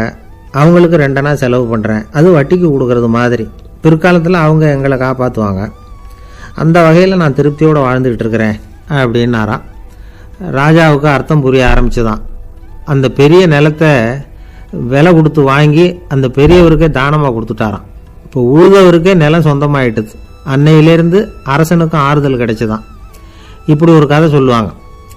8 அணா வருமானத்தை வச்சுக்கிட்டு எப்படி காலத்தை தள்ளுறதுன்னு சொல்கிறதுக்காக இந்த கதையை சொல்கிறதாக யாரும் தப்பாக நினச்சிக்கக்கூடாது. கிடைக்கிறத எப்படி பங்கு போடுறார், எப்படி திருப்தியாக வாழறார் அப்படிங்கிறது தான் முக்கியம். அது மாதிரி இன்றைக்கு இந்த பொங்கல் திருநாளில் உழவர்கள் மனசு மகிழ்ச்சியாக இருந்ததுன்னா அது எல்லாரும் மகிழ்ச்சியாக இருக்கிறது மாதிரி அர்த்தம். அதனால் அவர்கள்ட்டேருந்து நாம் பாடம் கற்றுக்கணும். சில உழவர்கள் தங்கள் நிலத்தில் விளையிறத தாங்கள் சாப்பிட மாட்டாங்க. அடுத்தவங்கள்ட்ட விற்றுட்டு சந்தையில் போய் வேறு அரிசி வாங்கிட்டு வந்து தான் இவங்க சாப்பிடுவாங்க. அப்படிப்பட்ட விவசாயிகள்லாம் இது உண்டு. பங்கிடுகிற பண்பை உழவர்கள்ட்டேருந்து கற்றுக்கொள்ளுங்கள் அப்படிம்பாங்க. ஒரு ஆள் நிம்மதியாக மகிழ்ச்சியாக இருந்தானா உங்கள் நிம்மதிக்கும் மகிழ்ச்சிக்கும் என்ன காரணம்னு கேட்டிருக்கார் இன்னொருத்தர். என்கிட்ட இருந்தது பூராவையும் என் பிள்ளைங்களுக்கு சமமாக பங்கு போட்டு கொடுத்துட்டேன். எனக்குன்னு எதுவுமே வச்சுக்கல. அதுதான் நிம்மதிக்கு காரணம்ன்றிருக்கான். உங்ககிட்ட இருந்தது எவ்வளவு இருந்தது அப்படின்னு கேட்டிருக்காரு அவர். மொத்தமாக ஒரு 50,000 ரூபா இருக்கும் அப்படின்னு இருக்கான். அவ்வளவும் பணமாகவே இருந்ததா அப்படின்னு கேட்டிருக்காங்க இவங்க. இல்லைங்க, அவ்வளவும் கடன். அதை தான் பிரித்து கொடுத்துருக்கேன் பிள்ளைங்க கிட்ட அப்படின்னு நானா. அவன் எது ரொம்பவும் கஷ்டமான காரியம் அப்படின்னு கேட்டார் ஒருத்தர். ஒருத்தருக்கு ஒருத்தர் சண்டை போடாமல் இருக்கிறது தான் ரொம்ப கஷ்டமான காரியம் அப்படின்னு தோணுது. ஒரு நாட்டுக்கும் இன்னொரு நாட்டுக்கும் சண்டை, நாட்டுக்குள்ளேயே ஒரு குரூப்புக்கும் இன்னொரு குரூப்புக்கும் சண்டை. ஏன் சண்டை போட்டுக்கிறீங்கன்னு கேட்டு பாருங்கள். நாங்கள் சமாதானத்துக்காக தான் சண்டை போட்டுக்கிறோம் அப்படிம்பாங்க. வாழறதுக்காக பிறந்த மனுஷன் லட்சியத்துக்காக உயிரை விட தயார் அப்படின்னு சொல்லிகிட்டு இருப்பான். அப்படி உயிரை விடுறவங்கள நாமளும் பாராட்டுவோம். ஆனால் ஒன்றுமில்லாத விஷயங்களுக்கெல்லாம் சண்டை போடுறவங்களெல்லாம் அப்படிப்பட்டவங்களையும் சரி உயிரை விடுறவங்களையும் சரி என்னென்னு சொல்கிறது. யுத்தங்களாலேயும் சண்டைகளாலேயும் நாம் அடையிறது என்னங்கிறது ஒரு பக்கம் இருக்கட்டும். இழக்கிறது என்ன தெரியுமா? ஏராளமான உயிர்கள். ரத்தம் சிந்தறதுக்கு நான் தயார் அப்படின்னு மார்தட்டி சொல்லலாம். ஆனால் ரத்தம் சிந்தினா உயிர் காத்துக்கிட்டு இருக்க தயார் இல்லை. அதாவது உயிர் நமக்காக காத்துக்கிட்டு இருக்க தயார் இல்லை. இழக்கிற ரத்தத்தை ஈடுகட்டினா தான் உயிரை காப்பாற்ற முடியும். அதனால் இது சம்பந்தமாக ஆராய்ச்சி செய்கிற கட்டாயம் ஏற்பட்டு போச்சு. அதோட விளைவாக புதுசாக ஒன்றை கண்டுபிடிச்சிருக்கிறாங்க. அதுதான் செயற்கை ரத்தப்பொடி. இப்போ இந்த திடீர் சாம்பார் பொடி, திடீர் ரசப்பொடி, திடீர் காப்பி பொடி இப்படிலாம் சொல்கிறோம்ல, அது மாதிரி இது திடீர் ரத்தப்பொடி. இஸ்ரேல் ஒரு சின்ன நாடு, மக்கள் தொகை குறைச்சல், அதோட போர்கள் வேறு. அதனால் காயம்பட்டவங்களை காப்பாற்றியே தீர வேண்டிய கட்டாயம். காப்பாற்றணும்னா ரத்த இழப்பை தடுக்கணும். அப்படின்னா உடனடியாக புது ரத்தம் செலுத்தி ஆகணும். திடீர்னு ரத்தம் வேணும்னா எங்கே போகிறது? அதுவும் கிடைக்கிற ரத்தம் சேர்கிற குரூப்பாக இருக்கணும். ஒரு வேடிக்கை பார்த்தீங்களா, நான் வேறு குரூப்பு நீ வேறு குரூப்புன்னு இவன் சண்டை போடுறான். இதில் அடிபட்டவனுக்கு ரத்தம் கொடுக்க போனால் அதுலேயும் அது வேறு வேறு குரூப்பாக இருக்குது. அது ரத்தமும் வேறு வேறு குரூப்புன்னு சொல்லிகிட்டு இருக்குது. எந்த குரூப்பு ரத்தம் வேணும்? அது உடனடியாக கிடைக்கலன்னா என்ன பண்ணுறது?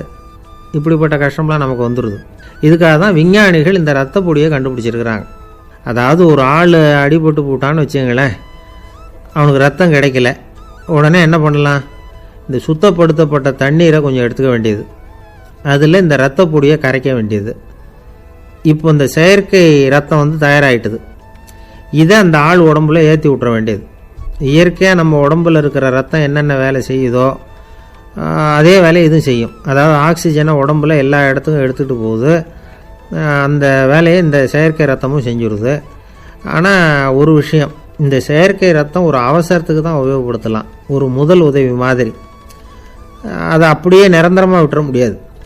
பின்னாடி தேவையான குரூப்பு உண்மையான ரத்தம் கிடைச்ச உடனே அதை செலுத்திக்கணும். உண்மையான ரத்தத்தை 20லேருந்து 40 நாள் வரைக்கும் தான் பாதுகாக்க முடியும். அதுவும் குளிர்பதன பெட்டியில். அதுக்குள்ளே உபயோகப்படுத்தலைன்னா அது வீணாக போயிடும். இந்த ரத்த பொடி அப்படி இல்லை, எவ்வளோ நாள் வேணும்னாலும் அப்படியே வச்சுருக்கலாம், குளிர்பதன பொட்டியும் தேவையில்லை. ஆனால் ஒன்று, இது தண்ணியில் கலந்து செயற்கை ரத்தமாக ஆக்கிவிட்டா அதோட வலு 72 மணி நேரம் தான், அதாவது 3 நாள். அதுக்குள்ளே அந்த ஆசாமியை எங்கேயாவது ஆஸ்பத்திரிக்கு தூக்கிட்டு போய் உண்மையான ரத்தத்தை கொடுத்துடணும். சண்டையில் அடிபடுறவங்க, சாலை விபத்தில் அடிபடுறவங்க, இவங்களுக்கெல்லாம் அவசரத்துக்கு கை கொடுத்து உதவுறது இந்த செயற்கை ரத்த பொடி. அதுக்கப்புறம் நாம் கொடுக்குற ரத்தம் தான் அவங்கள காப்பாற்றணும். இன்றைக்கி ரத்தத்தை தானமாக கொடுக்க தயாராக இருக்கிற நல்ல உள்ளங்கள் ஏராளம். எவ்வளவு ஆக்சிடெண்ட்டு, ஆப்ரேஷன், இதில் சம்மந்தப்பட்டவங்களை காப்பாற்றுறது நாம் தானமாக கொடுக்குற ரத்தம் தானே. ஒரு ஆக்சிடெண்ட்டு, ஒரு ஸ்கூட்டர் ஒரு ஆள் மேலே மோதி விட்டுது, பார்த்து வரக்கூடாதா அப்படின்னு அந்த ஆள், நீ தான் பார்த்து நடக்கணும், ஏன்னா 20 வருஷமாக நான் அந்த ஸ்கூட்டரை ஓட்டிகிட்டு இருக்கிறேன் அப்படின்னு நானா இவன். இதுக்கு அவன் சொன்னானா, நீ தான் பார்த்து ஓட்டணும், ஏன்னா 40 வருஷமாக நான் இப்படி நடந்துக்கிட்டு இருக்கிறேன் அப்படின்னு நானா. ஒரு ஊரில் ஒரு ராஜா இருந்தார். பெரிய அரண்மனையில் தான் இருக்கிறார். எல்லா வசதியும் இருந்தது. இருந்தாலும் அவர் எல்லாரும் சொல்கிறது எப்படி தெரியுமா, பிச்சைக்கார ராஜா. அப்படி ஒரு பேர் அவருக்கு நிலச்சி போச்சு. ஜனங்களும் சரி, மற்ற தேசங்களில் உள்ளவங்களும் சரி, அவர் அந்த பேர் சொல்லியே குறிப்பிடுறது வழக்கமாக போட்டுது. இது அவருக்கு ரொம்ப கவலையாக போச்சு. என்ன இது, நம்மளை தேடி வர்றவங்களுக்கெல்லாம் நாம் சோறு போடுறோம், நம்ம புகழ்ந்து பாடல் ஏற்றி கொண்டு வர்ற புலவர்களுக்கெல்லாம் அவங்க எப்படி வந்தாலும் ஒருவேளை சோறு போடணுங்கிறது உத்தரவு. இவ்வளவுலாம் செஞ்சும் நம்மளை போய் பிச்சைக்கார ராஜான்னு எல்லாரும் சொல்கிறாங்களே, அது ஏன், எதுக்காக இப்படி சொல்கிறாங்க? இதுதான் ராஜாவுக்கு குழப்பம். சரி, இதை பற்றி நம்ம அமைச்சர்கள்கிட்ட கேட்கலாமா அப்படின்னு யோசனை பண்ணார். இந்த விஷயத்தை போய் அவங்கக்கிட்ட எப்படி கேட்குறதுன்னு அவருக்கு தயக்கமாக இருந்தது. கௌரவ குறைச்சலாக தெரிஞ்சுது அவருக்கு. சரி, சாதாரண குடிமக்கள்கிட்ட இதை பற்றி கேட்கலாமா அப்படின்னு யோசனை பண்ணார். கேட்கலாம், ஆனால் அவங்க யாரும் ராஜா முன்னாடி நின்று தைரியமாக பேசக்கூடிய அளவுக்கு இல்லை. ராஜாவோட குழப்பம் நாளுக்கு நாள் அதிகமாக போச்சு. கடைசியாக அவர் ஒரு முடிவுக்கு வந்தார். அதாவது இதை பற்றி ஒரு பிச்சைக்காரங்கிட்டே கேட்டு பார்த்துட்டா என்ன. இதுதான் அவர் பண்ண முடிவு. உடனே மாறு வேஷம் போட்டுக்கிட்டு நகர்வலம் போனார். ஒரு பிச்சைக்காரனை கண்டுபிடிச்சார். இதை பாருப்பா, நம்ம ராஜாவை எல்லாரும் பிச்சைக்கார ராஜான்னே சொல்கிறாங்களே, அதுக்கு என்ன காரணமாக இருக்கும் அப்படின்னு கேட்டார். அதுக்கு அவன் சொல்கிறான், இதுக்கான பதிலை இன்னும் ஒரு 30 நாளில் சொல்கிறேன் அப்படின்னா. உடனே இவருக்கு சந்தோஷம். உண்மையை அவங்ககிட்ட சொன்னார். நான் வேற யாரும் இல்லை, நான் தான் இந்த நாட்டு ராஜா. இப்போ நீ என் கூடவே வந்துடு, அரண்மனையிலேயே தங்கிக்கோ, 30 நாள் கழித்து எனக்கு பதில் சொல்லிவிட்டு அதுக்கப்புறமா நீ போகலாம் அப்படின்னு சொல்லி அழைச்சிட்டு வந்துட்டார். அரண்மனையில் ஒரு மூலையில் அவன் தங்கறதுக்கு இடம் கொடுத்தார். தினம் 2 வேளையும் இவனுக்கு சோறு போடுங்க அப்படின்னு உத்தரவு போட்டார். ராஜா கொடுத்த இடத்துல போய் உக்காந்துக்கிட்டான் அந்த பிச்சைக்காரன். தினமும் அந்த அரண்மனையில் நடக்கிறதையெல்லாம் கவனிச்சிக்கிட்டு வந்தான். வேளைக்கு சாப்பாடு வரும், சாப்பிட்டுக்கிட்டு இருக்கான். இப்படி 30 நாள் முடிஞ்சுது. ராஜா வந்தார். என்ன, என்னோட கேள்விக்கு பதில் என்னன்னு கண்டுபிடிச்சிட்டியான்னார். கண்டுபிடிச்சிட்டேன்னா. என்ன எல்லாரும் பிச்சைக்கார ராஜான்னு சொல்கிறாங்களே, அது நியாயமாக படுதா உனக்குன்னு கேட்டார். நியாயமாக தான் படுது, சந்தேகம் இல்லாமல் நீங்கள் பிச்சைக்கார ராஜா தான். என்னதான் நீங்கள் வசதியோடவும் படைபலத்தோடவும் இருந்தால் கூட நீங்கள் எங்கள் வர்க்கத்தை சேர்ந்த ஆசாமி தான் அப்படின்னு அடித்து சொல்லிவிட்டான் அந்த ஆள். ஏனால் அப்படி சொல்கிறேன்னு கேட்டார் இவர். அரசே, ஒரு உண்மையை கண்டுபிடிச்சி சொல்கிறதா நான் உங்ககிட்ட சொன்னேன். நீங்கள் ராஜ பரம்பரைன்னா உடனே உங்கள் கழுத்தில் கிடக்கிற முத்து மாலையை கழட்டி பரிசாக கொடுத்துருப்பீங்க, பொன்னையும் மணியையும் கொடுத்துருப்பீங்க. ஆனால் நீங்கள் அப்படி செய்யலை. என்னை ஒரு மூலையில் உட்கார வச்சு 2 வேளை சோறு போட சொன்னீங்க.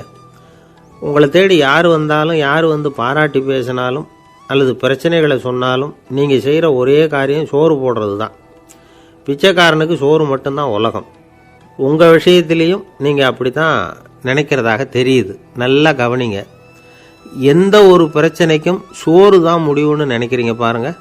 நீங்கள் சந்தேகமில்லாத எங்களை சேர்ந்த ஆள் தான் அப்படின்னு விட்டான் அந்த பிச்சைக்காரன். அதுக்கப்புறம் தான் அந்த ராஜா தன்னுடைய தவறுகளை எல்லாம் திருத்திக்கிட்டாராம். பசின்னு வர்றவங்களுக்கு சோறு தான் போடணும், அது தப்பு இல்லை. பாராட்ட வர்றவங்களுக்கெல்லாம் சோத்தையே போட்டு அனுப்புனா இப்படி தான் பேர் வரும். எனக்கு தெரிஞ்ச ஒருத்தர் தினமும் யாராவது ஒருத்தரை தன் வீட்டுக்கு அழைச்சிட்டு போவார், சாப்பாடு போட்டு அனுப்புவார். முன்னறிவிப்பு இல்லாமல் திடீர்னு ஒரு விருந்தாளியோட வீட்டில் போய் இவர் நிற்கிறது வழக்கம். அந்த அம்மாவும் இவருக்காக தயார் பண்ணி வச்சுருந்ததை இவர் அழைச்சிட்டு வந்திருக்கிற விருந்தாளிக்கு போட்டுருவாங்க. விருந்தாளி சாப்பிட்டுட்டு போனதுக்கப்புறம் இவர் மனைவிகிட்ட உனக்கு சிரமம் வேணாம் அப்படின்னு சொல்லிவிட்டு பக்கத்தில் உள்ள ஒரு ஹோட்டலுக்கு போய் காசு கொடுத்து சாப்பிட்டுட்டு வந்துடுவார். பல நாள் இப்படி நடக்கும். ஒரு நாள் அவரை தனியாக கூப்பிட்டுக்கிட்டு போய் ஏன் இப்படி பண்ணுறீங்கன்னு கேட்டோம். அதுக்கு அவர் சொல்கிறாரு, எங்கள் வீட்டு சாப்பாட்டிலேருந்து தப்பிக்கிறதுக்கு எனக்கு வேறு வழி எதுவும் தெரியல சார், அதனால தான் இப்படி பண்ணிகிட்ருக்கிறேன் அப்படின்னார் ரொம்ப பரிதாபமாக. ஒருத்தன் எப்படி நடந்துக்கிறாங்கிறத வச்சு தான் அந்த ஆள் எப்படிங்கிறத நாம் முடிவு பண்ணுறோம். ஆளுமைன்னு சொல்கிறோம்ல, அதுக்கு சூழ்நிலைகளை ஆளுகின்ற தன்மை அப்படின்னு விளக்கம் கொடுக்குறார் ஒரு உளவியல் நிபுணர். சரி, ஒரு மனிதனுடைய ஆளுமையை உருவாக்குகிற விஷயங்கள் என்னென்ன? பிறப்பு, வளர்க்கப்பட்ட விதம், படிப்பு, நண்பர்கள், சமுதாயம், இப்படி நிறைய உண்டு.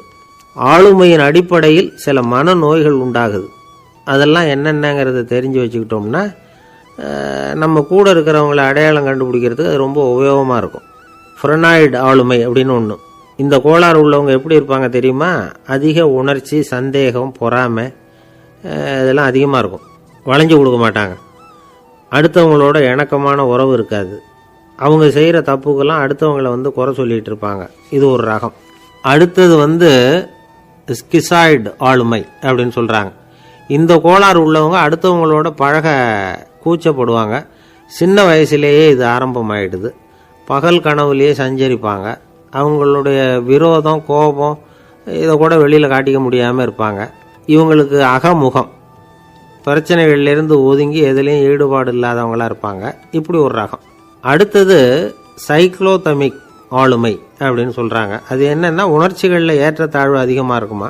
சில சமயம் பார்த்தா மகிழ்ச்சியாக இருப்பாங்க, சில சமயம் சோகமாக உட்காந்துருப்பாங்க. அவங்க மனநிலைக்கு தகுந்த மாதிரி சமூக நிகழ்ச்சிகளில் பங்கெடுத்துக்குவாங்க.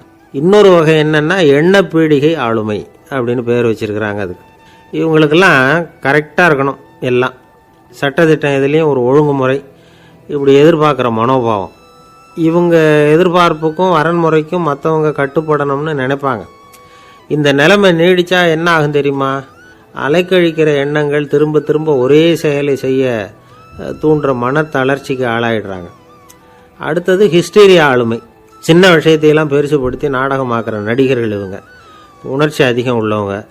இவங்க மன எழுச்சியில் பக்குவமின்மை, குழந்தைத்தனம், முதிர்ச்சியின்மை எல்லாம் இருக்கும். தன்னலம் மிக்க குணம். பிறர் தன்னை மட்டுமே கவனிக்கணும்னு நினச்சி செயல்படுறது, இதெல்லாம் இவங்க அடையாளம். அடுத்த ரகம் எப்படின்னா வளர்ச்சியற்ற ஆளுமைன்னு சொல்கிறாங்க. அடுத்தவங்களோட இணங்கி போக முடியாதவங்க. அறிவு, மன எழுச்சி, சமூக உறவு இதில் எல்லாம் போதுமான வளர்ச்சியையும் நிறைவையும் பெற முடியாதவங்க.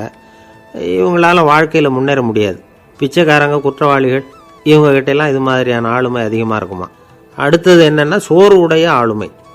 எதுலேயும் உற்சாகம் இல்லாமல் சோர்ந்து போயிருப்பாங்க. அதுக்கெல்லாம் நமக்கு வலிமை இல்லைப்பா அப்படின்னு சொல்லிகிட்டு இருப்பாங்க. சின்ன விஷயங்களுக்கெல்லாம் அதிர்ச்சி அடையிறது. வாழ்வின் சுவையை அனுபவிக்க முடியாதவங்க. இன்னொரு ரகம் இது கொதித்தெழும் ஆளுமைங்கிறாங்க. எதுக்கு எடுத்தாலும் ஆத்திரம், குரோதம், வன் செயல் இதிலெல்லாம் ஈடுபாடு, இப்படி உள்ளவங்க. நத்தை வகை ஆளுமை அப்படின்னு ஒன்று. அடுத்தவங்க மேலே விரோதம் இருக்கும், அடிக்கணுங்கிற எண்ணம் இருக்கும். ஆனால் அதை அப்படியே வெளியில் காட்டாமல் அதே சமயம் அமைதியான முறையில் வெறுப்பை வெளிக்காட்டுற ரகம். இவங்கெல்லாம் பேசாமல் கம்முன்னு இருந்துக்கிட்டே நினச்சதை நிறைவேற்றிக்கிடுவாங்க. முன்ஜாக்கிரதை ஆளுமை அப்படின்னு ஒரு ரகமாக. பாதுகாப்பின்மை, சந்தேகம், முழுமையின்மை, அறவேக்காட்டுத்தனம் இந்த மனப்போக்கு அதிகமாக இருக்கிறதுனால அகம்பாவம், புடிவாதம், எச்சரிக்கை எல்லாம் அளவுக்கு மீறி இருக்கும். இதுவரைக்கும் நாம் பேசிக்கிட்டு இருந்த ஆளுமை பண்புகள் அளவுக்கு அதிகமாக போயிட்டுதுன்னா ஆளுமை கோளாறுகள் ஏற்படும். அதன் அடிப்படையில் மனவியாதிகள் வருமா. அதனால் இணக்கமான, எல்லாரும் விரும்புகிற இயல்பான ஆளுமையை பெறுவதற்கு நாம் முயற்சி செய்யணும் அப்படிங்கிறது மனோதத்துவ நிபுணர்களுடைய ஆலோசனை. ஒருத்தர் ஒரு மனோதத்துவ டாக்டரை தேடிட்டு வந்தாராம். டாக்டர், எனக்கு மனசில் ஏதோ வியாதி, ஆளுமை கோளாறு, அதாவது எனக்கு சீக்கிரமாக செத்து போனால் தேவையில்லைன்னு தோணுது அப்படின்னாராம். உடனே அந்த டாக்டர், சரி அப்படின்னா இங்கே இருங்க, நான் வைத்தியம் பார்க்குறேன் அப்படின்னார். வானொலியில் நீங்கள் கேட்டு மகிழ்ந்த தென்கட்சி கோ சுவாமிநாதன் அவர்களின் இந்த ஒரு தகவல் கதைகளை கேட்கலாம். ஒரு காலத்தில் பிரஷ்யா அப்படின்னு ஒரு தேசம் இருந்தது. இப்போ ஜெர்மனி இருக்குல்ல, இதோட பெரும்பகுதி ஒரு காலத்தில் பிரஷ்யாங்கிற பேரில் இருந்தது. அப்போ அதுக்கு அரசராக இருந்தவர் மகா ஃப்ரெடரிக், அதாவது ஃப்ரெடரிக் தி கிரேட் அப்படின்னு சொல்லுவாங்க. அந்த ராஜாவுக்கு ஒரு சந்தேகம். நாம் பல வகையான வரிகளை விதித்து வசூல் பண்ணுறோம், அப்படி பண்ணி வருமானம் குறைஞ்சிக்கிட்டே போகுதே, இதுக்கு என்ன காரணமாக இருக்கும்? இதுதான் அவருக்கு ஏற்பட்ட சந்தேகம். ஒரு சமயம் அந்த அரசர் தம்முடைய அமைச்சர்களையும் பிரபுக்களையும் தளபதிகளையும் கூப்பிட்டு ஒரு விருந்து வச்சார். விருந்து முடிஞ்சதும் அவங்கள பார்த்து இந்த சந்தேகத்தை கேட்டார். வரிகள் அதிகமாக விதித்து வருமானம் குறையறதுக்கு என்ன காரணம் அப்படின்னு கேட்டார். பல பேருக்கு இதுக்கு சரியாக பதில் சொல்ல தெரியல. அனுபவசாலியான ஒரு தளபதி எழுந்திருச்சார். அரசே, அது எப்படிங்கிறத இப்போ உங்களுக்கு காட்டுறேன்னார். உடனே ஒரு பெரிய பனிக்கட்டி ஒன்றை தன்னுடைய கையில் எடுத்தார். அதை அப்படியும் எப்படியும் திருப்பி பார்த்தார். அப்புறம் அடுத்தவர்கிட்ட கொடுத்தார். அவரும் அதை அப்படியும் எப்படியும் திருப்பி பார்த்துட்டு அடுத்தபடியாக இருந்தவர்கிட்ட கொடுத்தார். இப்படியே இதை ஒவ்வொருத்தராக பார்த்துட்டு ஒவ்வொரு கையாக மாறி கடைசியில் மன்னர் கைக்கு போய் சேர்ந்தது. மன்னர் கைக்கு அந்த பனிக்கட்டி போய் சேர்ந்தப்போ அது கொஞ்சம் கொஞ்சமாக உருகி ஒரு பட்டாணி கடலை சைஸுக்கு ஆயிட்டுது. மன்னர் யோசனை பண்ணார், வரி அதிகமாக போட்டாலும் வந்து சேர்றது குறைவாக இருக்கிறதுக்கு என்ன காரணம் அப்படிங்கிறது அவருக்கு புரிஞ்சு போச்சு. காலம்தான் மாறிட்டு இருக்கே தவிர இந்த கையூட்டு வாங்குற பழக்கம் மாறினதாக தெரியல. இன்னொரு ராஜா இருந்தார். அவர் தன்னுடைய ராஜாங்கத்தில் லஞ்ச ஊழலே சுத்தமாக இருக்கக்கூடாது அப்படின்னு நினச்சார். அவர்கிட்ட பல்வேறு துறைகளுக்கும் பொறுப்பாக இருந்த பல பேரும் ரொம்ப சுத்தமாகவும் நேர்மையாகவும் இருந்தாங்க. ஒரே ஒருத்தர் மட்டும் எல்லார்கிட்டையும் லஞ்சம் வாங்கிட்டே இருந்தார். அவரை வேறு துறைகளுக்கு மாற்றி பார்த்தாரு. அந்த ராஜா என்னென்னமோ பண்ணி பார்க்குறாரு. எந்த வேலையை கொடுத்தாலும் அதுலேயும் லஞ்சம் வாங்கிறதுக்கு ஒரு வழியை உண்டு பண்ணிக்குவார் அந்த ஆள். ராஜாவுக்கு இது ஒரு பெரிய தலைவலியாக போட்டுது. இவர் என்ன பண்ணுறது, இவருக்கு என்ன வேலையை கொடுக்கறது, கொஞ்சம் கூட லஞ்சம் வாங்கிறதுக்கு சான்ஸே இல்லாத ஒரு வேலையை கொடுக்கணும் அப்படின்னு திட்டம் போட்டார். ஒரு நாள் அவருக்கு அந்த உத்தரவும் போட்டுட்டார். அதாவது அவருக்கு என்ன வேலைன்னா, கடற்கரையில் தான் அவருக்கு ஆஃபீஸ். அங்கேயே இருந்துக்க வேண்டியது. தினமும் எத்தனை கடல் அலை கரையில் வந்து மோதுது அப்படிங்கிறத கணக்கெடுத்து ராஜாவுக்கு தெரிவிக்க வேண்டியது. இதுதான் அவருக்கு வேலை. பேசாமல் அலையை எண்ணிட்டு உட்காந்துருக்கிட்டோம், அப்போவாவது அவர் லஞ்சம் வாங்குகிற சந்தர்ப்பம் இல்லாமல் போயிடும் அவருக்கு அப்படின்னு நினச்சார் ராஜா. இந்த ஆள் கடற்கரைக்கு போய் டியூட்டியில் ஜாயின் பண்ணிக்கிட்டார். ஒரே மாதத்தில் அங்கே சொந்தமாக ஒரு பிரம்மாண்டமான மாளிகை கட்டிவிட்டார். ராஜாவுக்கு இது பெரிய ஆச்சரியமாக போச்சு. அலையை என்ற வேலையில் அந்த ஆள் எப்படி பணம் சம்பாதிச்சார் அப்படின்னு விசாரித்து பார்த்தார் அக்கம் பக்கத்தில். அந்த ஆள் என்ன பண்ணியிருக்கிறாருன்னா, கடற்கரையில் போய் பொறுப்பை ஏற்றுக்கிட்ட உடனே அங்கே இருந்த மீனவர்கள்கிட்ட எல்லாம் இந்த கரையில் வந்து ஒரு நாளில் வந்து மோதுகிற அலைகள் எத்தனை அப்படின்னு கேட்டிருக்காரு. அது எப்படிங்க தெரியும்னு இருக்காங்க அவங்க. தினமும் அந்த எண்ணிக்கை தெரியணும். நம்ம ராஜாவுக்கு தினமும் அறிக்கை அனுப்பணும், டெய்லி ரிப்போர்ட்டு. தவறுனா நீங்கள் இந்த கடலில் போய் மீன் பிடிக்கிறதுக்கு ராஜாவோட அனுமதி கிடைக்காது அப்படின்ட்டுருக்காரு. உடனே மீனவர்கள்லாம் பயந்து போட்டாங்க. கடலுக்கு போகிறதுக்கு அனுமதி இல்லைன்னா பட்டினி கிடக்கிறது மாதிரி ஆகிடுமே. மெதுவாக அந்த ஆளுகிட்ட போனாங்க. காதோட காதாக சொன்னாங்க, ஐயா, எங்களால் வந்து கடல் அலையை வந்து எண்ண முடியாது. தினமும் எங்களால் முடிஞ்சதை உங்களுக்கு பணமாக கொடுத்துட்றோம். நீங்கள் தான் ராஜா கிட்ட சிபாரிசு பண்ணி நாங்கள் தொடர்ந்து மீன் பிடிக்கிறதுக்கு அனுமதி வாங்கி கொடுக்கணும் அப்படின்னு வேண்டிக்கிட்டாங்க. பணம் தினமும் வந்து சேர ஆரம்பிச்சுட்டுது. பதவியில் மற்ற பதவியோட இந்த பதவி எவ்வளவோ மேல் அப்படின்னு நினச்சிட்டோம் அந்த ஆள். அது மட்டும் இல்லை, தயவு பண்ணி என்னை இந்த இடத்த விட்டு மாற்றி விடாதீங்க சார் அப்படின்னு வேற கேட்க ஆரம்பிச்சிட்டானா. எனக்கு இது மட்டும்தான் சார் தெரியும், இதை தவிர வேறு எதுவும் தெரியாது அப்படின்னு சொல்லிக்கிட்டே காலம் தள்ளுறவங்க ரொம்ப பேர். அவங்களெல்லாம் கஷ்டப்பட வேண்டியிருக்கும். ஒருத்தர் தன்னுடைய தொழிலில் ரொம்ப கெட்டிக்காரராக இருக்கலாம். அதுக்காக எப்பவும் அதே ஞாபகத்தில் இருந்துக்கிட்டு உலகியல் அறிவு இல்லாமல் இருந்துடக்கூடாது. அது ஆபத்து. இதுக்காக நம்ம தாத்தா பாட்டிலாம் ஒரு கதை சொல்லுவாங்களே, கேள்விப்பட்டிருக்கீங்களா? ஒரு சமயம் ஒரு 4 பேர் சேர்ந்து வெளியூருக்கு பிரயாணம் போனாங்களாம். அந்த 4 பேர் எப்படி தெரியுமா? ஒருத்தர் வந்து வேதாந்தி, இன்னொருத்தர் சங்கீத வித்வான், 3வது ஆள் வைத்தியர், 4வது ஆள் ஜோசியர். இவங்க 4 பேரும் நண்பர்கள். அதனால் சேர்ந்து புறப்பட்டாங்க. வழியில் ஒரு ஊரில் தங்கினாங்க. இருட்டி போச்சு. அதனால் இன்றைக்கி ராத்திரி இங்கேயே தங்கி இருந்துட்டு நாளைக்கு புறப்படலாம் அப்படின்னு தீர்மானம் பண்ணாங்க. சாப்பாட்டுக்கு என்ன பண்ணுறது? அங்கேயே கடத்தெருவுக்கு போய் சாமான்லாம் வாங்கியாந்து சமைச்சு சாப்பிட்லாம்னு முடிவு பண்ணாங்க. 4 பேர் இருக்கிறதுனால ஆளுக்கு ஒரு காரியமாக செய்யலாம் அப்படின்னு வேலையை பிரிச்சுக்கிட்டாங்க. வைத்தியர் வந்து கரிகாய் வாங்க போனார், வேதாந்தி வந்து எண்ணெய் வாங்க போனார், ஜோசியர் வந்து பலசரக்கு வாங்க போனார், சங்கீத வித்வானுக்கு சமைக்கிற வேலை. எல்லாம் சரி, ஆனால் நடந்தது என்ன தெரியுமா? கடைத்தெருவுக்கு காய்கறி வாங்க போனார்ல வைத்தியர், அங்கே போய் மார்க்கெட்டில் பார்த்தார். ஒவ்வொரு கரிகாயாக எடுத்து பார்த்தார். இது பித்தம், உடம்புக்கு ஒத்துக்காது, இது வாயு, உடம்புக்கு ஒத்துக்காது அப்படின்னு ஒவ்வொன்றா தள்ளினார். கடைசியில் ஒன்றுமே தேரல. வெறுங்கையோடு திரும்பி வந்துக்கிட்டு இருக்கிறார். எண்ணெய் வாங்க போனார் வேதாந்தி. அவர் ஒரு தொன்னையில் எண்ணெயை வாங்கினார். பேசாமல் அதை எடுத்துகிட்டு வர வேண்டியது தானே, முடியல. அவருடைய வேதாந்த மூளை சிந்திக்க ஆரம்பிச்சுட்டுது. இந்த தொன்னைக்கு எண்ணெய் ஆதாரமா அல்லது எண்ணெய்க்கு தொன்னை ஆதாரமா அப்படிங்கிற ஆராய்ச்சியில் இறங்கினார். என்னாச்சு தெரியுமா? அப்படி கவுத்து பார்த்தார். வாங்கின எண்ணெய் பூராவையும் வழியில் கொட்டிவிட்டு வெறும் தொண்டையோடு வந்து சேர்ந்தார். பலசரக்கு வாங்க போனார் ஜோசியர். அவர் ஒரு வழியில் பார்த்தாரு. வழியில் வந்தவங்களெல்லாம் அங்கங்கே ஒரு மரத்தடியில் உட்கார வச்சு அவங்களுக்கெல்லாம் ஆர்வம் சொல்ல ஆரம்பிச்சிட்டார். அப்படி ஒவ்வொருத்தராக சொல்லி முடிச்சுட்டு கடத்தருக்கு போய் சேர்ந்தார். இவர் அங்கே போய் சேர்றதுக்குள்ளே ரொம்ப நேரம் ஆகிட்டுது. கடையெல்லாம் பூட்டிவிட்டு போயிட்டாங்க. என்ன செய்கிறது? அவரும் வெறுங்கையோடு திரும்பி வந்து சேர்ந்தார். சரி, இவங்க கதை தான் இப்படி ஆச்சு. அங்கே சமைக்கிறதுக்காக உட்காந்துருந்தார் சங்கீத வித்வான். அவர் கதை என்னாச்சு தெரியுமா? அங்கே அவர் அடுப்பை பற்ற வச்சு ஒலையை கொதிக்க வச்சார். அதாவது ஒரு பானையில் தண்ணியை ஊற்றி அடுப்பில் வச்சார். அது கொதிக்க ஆரம்பிச்சிது. தண்ணி கொதிக்கிற சத்தம் இருக்குதுல்ல, அது இவருக்கு தாளம் போடுறது மாதிரி இருந்தது. ஒரே குஷி, பாட ஆரம்பிச்சிட்டார். பாடிக்கிட்டே உற்சாகமாக கையில் இருந்த கரண்டியால் அந்த பானையில் தட்டினார், தாளம் போடுறதா நினச்சிக்கிட்டு. அவ்வளவுதான், பானை பட்டுன்னு உடஞ்சி போச்சு. தலையில் கையை வச்சுக்கிட்டு அவரும் உட்காந்துட்டார். எந்த தொழில் தெரிஞ்சாலும் சரி, அதை புத்திசாலித்தனமாக பயன்படுத்த தெரியலன்னா ஆபத்து தான். அதுக்காக தான் இந்த கதை. ஒரு பஸ்ஸு டிரைவர் ரொம்ப கெட்டிக்காரர். பஸ்ஸை ரொம்ப திறமையாக ஆபத்து இல்லாமல் ஓட்டினதுக்காக பரிசுலாம் வாங்கினவர். அவரே ஒரு படகு ஓட்டுறதுக்காக அழைச்சிட்டு போயிருக்கிறாங்க, மோட்டார் படகு. அதையும் ரொம்ப திறமையாக தான் ஓட்டிகிட்டு போயிருக்கிறாரு. நடுக்கடலில் போனதும் படகு நின்று போச்சு. மோட்டாரில் ஏதோ கோளாறு. என்ன செய்யலாம் அப்படின்னு அந்த டிரைவரை கேட்டிருக்கிறாங்க படகுல இருந்தவங்கெல்லாம். அப்போ அவர் சொன்னாராம், கவலைப்படாதீங்க, ஒன்றும் பிரச்சனை இல்லை, எல்லோரும் கொஞ்சம் கீழே இறங்கி பின்னாடி தள்ளுங்க, மோட்டார் ஸ்டார்ட் ஆகிடும் அப்படின்னாராம். ஒரு ஊரில் ஒரு இளைஞன் இருந்தான். ஒரு நாள் அவன் ஒரு குருவை தேடிக்கிட்டு புறப்பட்டான். ஊரை விட்டு வெளியில் போனான். போகிற வழியில் ஒரு காடு. அந்த காட்டில் ஒரு மரத்தடியில் ஒரு பெரியவர் உட்காந்துருக்கிறார். அமைதியாக மௌனமாக அவர் அமர்ந்திருக்கிறார். இந்த பெரியவரை விசாரிக்கலாம், குருவை தேடி கண்டுபிடிக்கிறதுக்கு இவர் ஏதாவது ஒரு வழி சொல்லி கொடுப்பார் அப்படின்னு நினச்சிக்கிட்டு அவரை நெருங்கினான். ஐயா, எனக்கு ஒரு குரு தேவை, எங்கே கிடைப்பார், அவரை எப்படி அடையாளம் கண்டுபிடிக்கிறது, அதை பற்றி ஏதாவது விவரம் சொன்னீங்கன்னா நான் கண்டுபிடிச்சிக்குவேன் அப்படின்ட்டுருக்கான். பெரியவர் நிமிர்ந்து பார்த்தார். தம்பி, அது ரொம்ப சுலபம். அவர் வயசானவராக இருப்பார், என்னை விட சுமார் 30 வயசு அதிகமாக இருக்கும். அவர் ஒரு மரத்தடியில் தான் உட்காந்துருப்பார் அப்படின்ட்டுருக்கான். சரிங்க பெரியவரே, அது என்ன மாதிரியான மரம், எப்படி இருக்கும் அப்படின்னு கேட்டிருக்கான். பெரியவர் அந்த விவரங்களையும் சொல்லியிருக்கிறாரு. அது மட்டும் இல்லை, சந்திக்கிற நாள், நேரம், வினாடி முதற்கொண்டு எல்லா விவரங்களையும் துல்லியமாக சொன்னாராம்.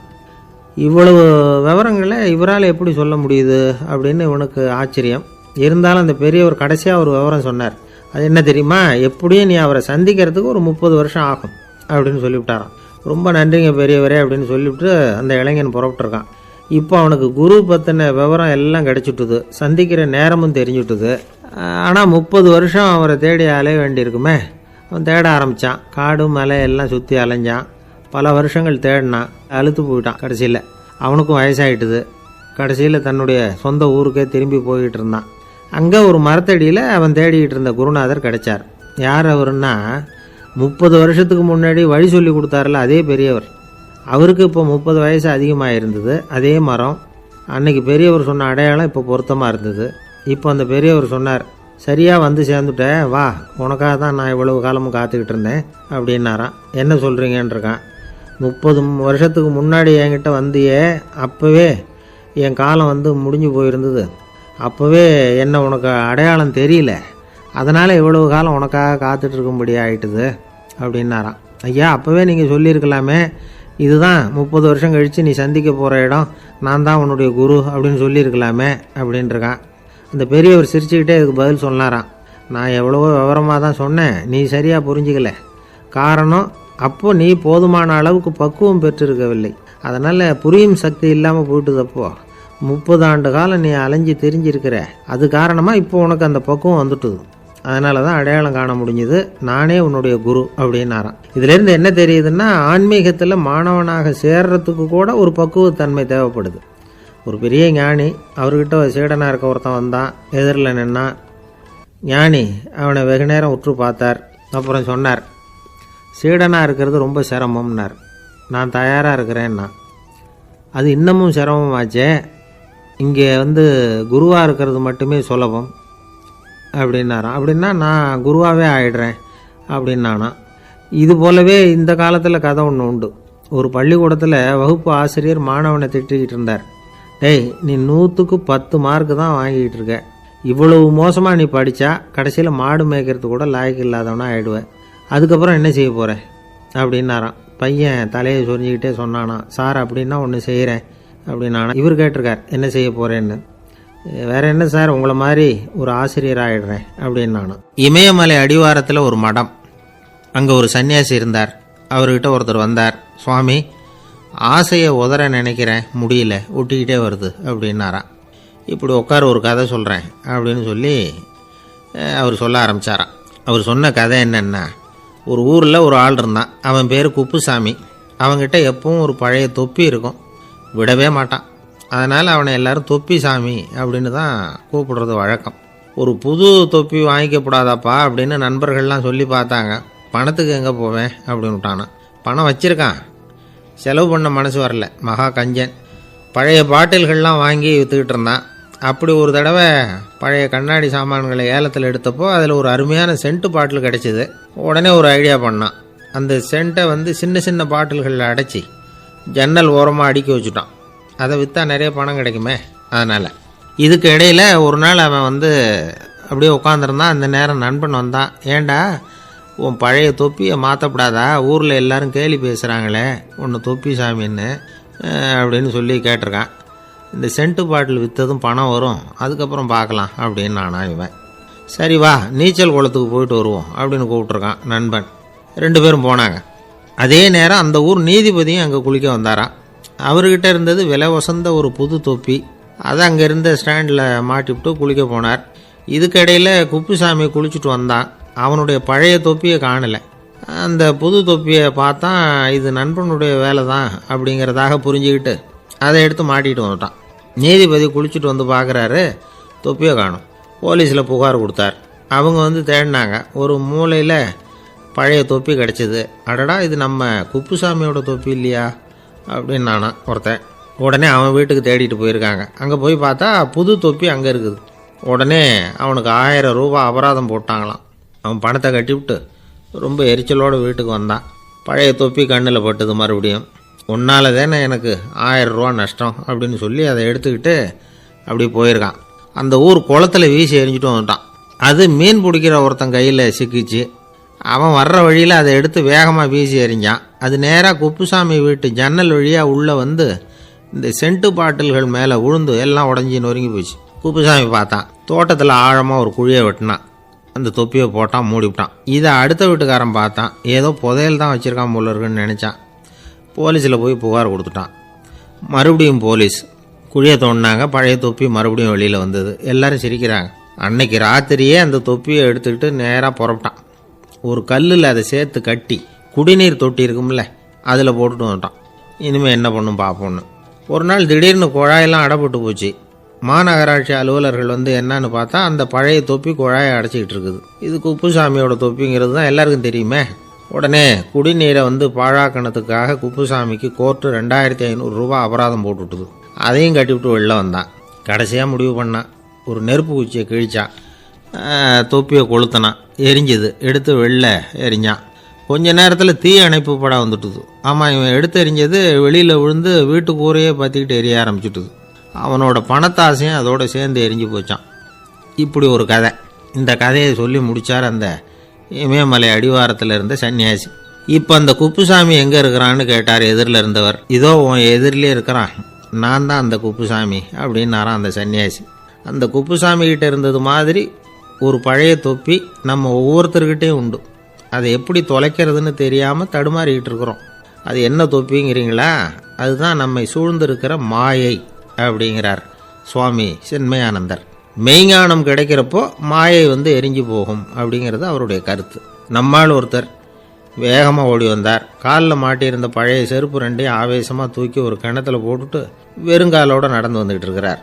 ஏன் அப்படி பண்ணீங்க அப்படின்னு கேட்டோம். அந்த செருப்புக்கு சொந்தக்காரன் பின்னாடி வந்துக்கிட்டு இருக்கிறான், அதனால் அப்படி பண்ணேன் அப்படிங்கிறார் இவர். காசியில் இருக்கிற கடவுள் காசி விஸ்வநாதர், அங்கே இருக்கிற தேவி காசி விசாலாட்சி. இவங்க 2 பேரும் ஒரு நாள் பேசிக்கிட்டு இருந்தப்போ கடவுள் சொன்னார், இந்த மனிதர்களை நாம் ரொம்பவும் நம்பிக்கையோடு தான் படைச்சிருக்கிறோம், இருந்தாலும் அவங்களுக்கு தான் நம்பிக்கை இல்லை, எதுலேயும் ஒரு உண்மையான நம்பிக்கை இல்லாமல் வாழ்ந்துக்கிட்டு இருக்கிறாங்க அப்படின்னார். என்ன அப்படி சொல்கிறீங்க? அதை பாருங்கள், எவ்வளவு பேர் காசியை தேடிட்டு கங்கையில் குளிச்சுக்கிட்டு இருக்கிறாங்க, அவங்கெல்லாம் நம்பிக்கை இல்லைன்னா இவ்வளவு தூரம் தேடிட்டு வந்து இங்கே குளிப்பாங்களா அப்படின்னு நாங்கள் தேவி. சரி, அதை சோதித்து பார்க்கலாம் அப்படின்னு 2 பேரும் முடிவு பண்ணிக்கிட்டாங்க. உடனே ஒரு திட்டம் போட்டாங்க. அது எப்படின்னா, நாம் 2 பேருமே பக்தர்கள் மாதிரி உருவத்தை மாற்றிக்கிட்டு கங்கை கரைக்கு போக வேண்டியது. நான் வந்து கங்கையில் இறங்கி குளிக்கிறேன். கொஞ்ச நேரத்தில் சுழலில் மாட்டிக்கிட்டது மாதிரி நடிக்கிறேன். நீ உடனே கரையிலிருந்து சத்தம் போடும். என்னோட வீட்டுக்காரரை யாராவது காப்பாற்றுங்களேன்னு சத்தம் போடும். அதோட இன்னொன்று சொல்லு, யாராவது ஒரு புண்ணிய ஆத்மா அவர்கிட்ட போய் அவருடைய முடியை பிடிச்சி இழுக்கணும். அப்படி ஒரு சாபம் இருக்குது எங்களுக்கு. புண்ணிய ஆத்மா, அதாவது எந்த பாவமும் செய்யாத இல்லாத ஒருத்தர் தான் அவரை காப்பாற்ற முடியும். அப்படிப்பட்டவங்க யாராவது வெள்ளத்தில் குதிச்சு என்னுடைய கணவரை காப்பாற்றுங்கோ அப்படின்னு நீ சத்தம் போடு, கூச்சல் போடு, என்ன நடக்குதுன்னு பார்க்கலாம் அப்படின்னார் கடவுள். சரின்னு சொல்லி 2 பேருமா சாதாரண பக்தர்கள் மாதிரி கங்கை கரைக்கு வந்து சேர்ந்தாங்க. அவர் இறங்கி குளித்தார். திட்டம் போட்டது மாதிரியே சுழலில் மாட்டிக்கிட்டது மாதிரி கத்துனார். கரையில் இருந்த அந்த அம்மா, ஐயோ என் கணவரை காப்பாற்றுங்களேன், யாராவது காப்பாற்றுங்களேன்னு கத்துனாங்க. பல பேர் ஓடி வந்தாங்க. உடனே இவங்க, பாவம் இல்லாத புண்ணிய ஆத்மா ஒருத்தரால் தான் என்னுடைய கணவர் காப்பாற்றப்படணுங்கிறது விதி, அப்படி ஒரு சாபம் இருக்குது, அதனால் புண்ணிய ஆத்மா யாராவது அவர்கிட்ட போய் அவர் முடியை பிடிச்சி தூக்குனா அவரை காப்பாற்றிக்கொள்ளலாம் அப்படின்னாங்க. இவங்க இப்படி சொன்னதும் எல்லாரும் திகைச்சு போய் நின்றுட்டாங்க. ஒவ்வொருத்தருக்கும் அவங்க செஞ்ச பாவம்லாம் ஒவ்வொன்றா ஞாபகத்துக்கு வர ஆரம்பிச்சுட்டுது. சரி, இதுக்கு நாம லாயக்கு இல்லை அப்படின்னு சொல்லி ஒதுங்கி போக ஆரம்பிச்சிட்டாங்க எல்லாம். இந்த சமயத்தில் யாரோ ஒருத்தர் வேகமாக ஓடி வந்தார். ஆற்றுல குதிச்சார். அவர்கிட்ட போனார், முடியை பிடிச்சார், தூக்குனார், அவரை காப்பாற்றி கரைக்கு கொண்டுட்டு வந்துட்டார். அப்படி காப்பாற்றின அந்த ஆளை இவங்க 2 பேரும் தனியாக கூப்பிட்டுக்கிட்டு ஒரு மண்டபத்துக்கு வந்துட்டாங்க. வந்து விசாரிக்கிறாங்க. நீ யாரப்பா அப்படின்னு கேட்குறாங்க. ஏதும் தெரியாத மாதிரி. நான் இந்த ஊர் அன்ன சத்திரத்தில் வேலை செய்கிற ஒரு சமையல்காரன் அப்படிங்கிறார். நீ வந்து கங்கையில் குளிக்கிறது உண்டான்னு கேட்டிருக்காங்க. நான் இந்த ஊர்லேயே தான் இருக்கிறேன், இருந்தாலும் தினமும் கங்கையில் குளிக்கிறதில்ல, எப்பாவது ஒரு நாள் அங்கே குளிப்பேன் அப்படின்னார். கங்கையில் மூழ்கி எழுந்திரிச்சா பாவம்லாம் தொலையும்னு சொல்கிறாங்க. அப்படி இருக்கிறப்போ அங்கே இன்றைக்கி கங்கையில் குளிச்சுக்கிட்டு இருக்கிறவங்கெல்லாம் தங்களை வந்து புண்ணிய ஆத்மாவா நினைக்கல. கங்கையில் குளிக்காத நீ உன்னை வந்து புண்ணிய ஆத்மாவா நினச்சி என்னை காப்பாற்ற வந்திருக்கிற, அது எப்படி அப்படின்னு கேட்டார். அதுக்கு அந்த ஆள் சொல்கிறான், கங்கையில் குதிச்சதுக்கு அப்புறம் தானே உங்களை காப்பாற்ற போகிறோம்.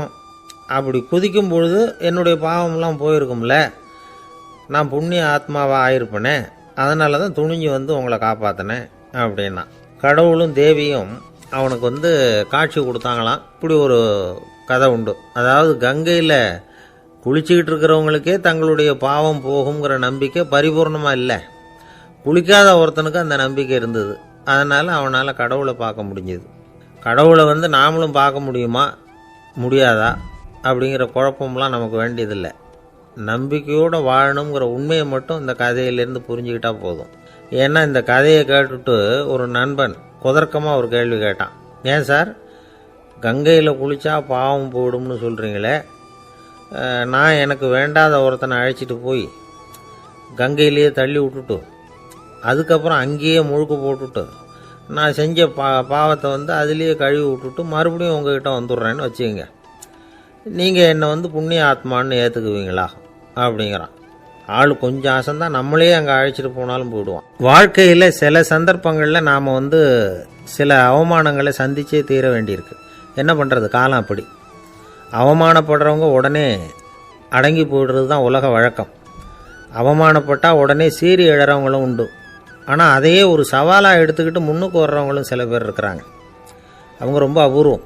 இன்றைக்கி மனோதத்துவ நிபுணர்கள்லாம் என்ன சொல்கிறாங்க தெரியுமா, அவமானப்பட்டுட்டா உடனே அடங்கி போயிடக்கூடாதான், அதையே ஒரு சவாலாக எடுத்துக்கிட்டு மனசில் ஒரு வைராக்கியத்தோடு முயற்சி பண்ணினா வாழ்க்கையில் எல்லாரும் முன்னேறலாமா. அவமானங்கிறத நாம் வந்து வைராக்கியமாக மாற்றிக்கணும், அதுதான் வெற்றிக்கு வழி. ராமர் வந்து இந்த பூமியில் பிறந்ததே ஒரு வைராக்கியத்தினால தான் சார் அப்படின்னார் ஒருத்தர். எப்படிங்க அது அப்படின்னு கேட்டேன். அவர் சொன்னார், தசரதருக்கு ராமர் வந்து குழந்தையாக வந்து பிறக்கணும், அப்போ தான் இங்கே இருக்கிற கஷ்டங்கள்லாம் நீங்கும் அப்படின்னு சர்வ லோகமும் எதிர்பார்த்துக்கிட்டு இருக்குது. ஆனால் அவர் எப்போ வந்து பிறப்பார் அப்படின்னு யாருக்கும் தெரியல. அந்த காரியம் சீக்கிரம் நடக்கணுமே, அதுக்கு என்ன பண்ணுறது? நாரதர் வந்தார் ஒரு நாள் தசரதரை தேடி. தசரதா, உனக்கு ஒரு செய்தி தெரியுமான்னு ஆரம்பித்தார். அவர் எப்பவும் இப்படித்தானே ஆரம்பிக்கிறது வழக்கம். என்ன விஷயம்னு கேட்டார் தசரதர். தசரதா, நீ அடிக்கடி உன்னோட தேரில் ஏறிக்கிட்டு தேவலோகத்துக்கு போகிற, அங்கே போகிற வர்ற எல்லாம் பண்ணிகிட்ருக்க, எல்லாம் சரி. தேவலோகத்துலேயும் உன்னை நல்லபடியாக தான் வரவேற்கிறாங்க. தேவேந்திரன் உன்னை பிரியமாக அழைச்சிட்டு போய் தன்னுடைய அரியாசனத்திலேயே தனக்கு பக்கத்திலேயே உட்கார வைக்கிறான். நீயும் சந்தோஷமாக உட்காந்து பேசிவிட்டு வந்துடுற. ஆனால் நீ இங்கே வந்ததுக்கு அப்புறம் அங்கே என்ன நடக்குது தெரியுமா உனக்கு அப்படின்னாரான் நாரதர். என்ன நடக்குது எனக்கு ஒன்றும் தெரியலையே அப்படின்னாரான் தசரதர்.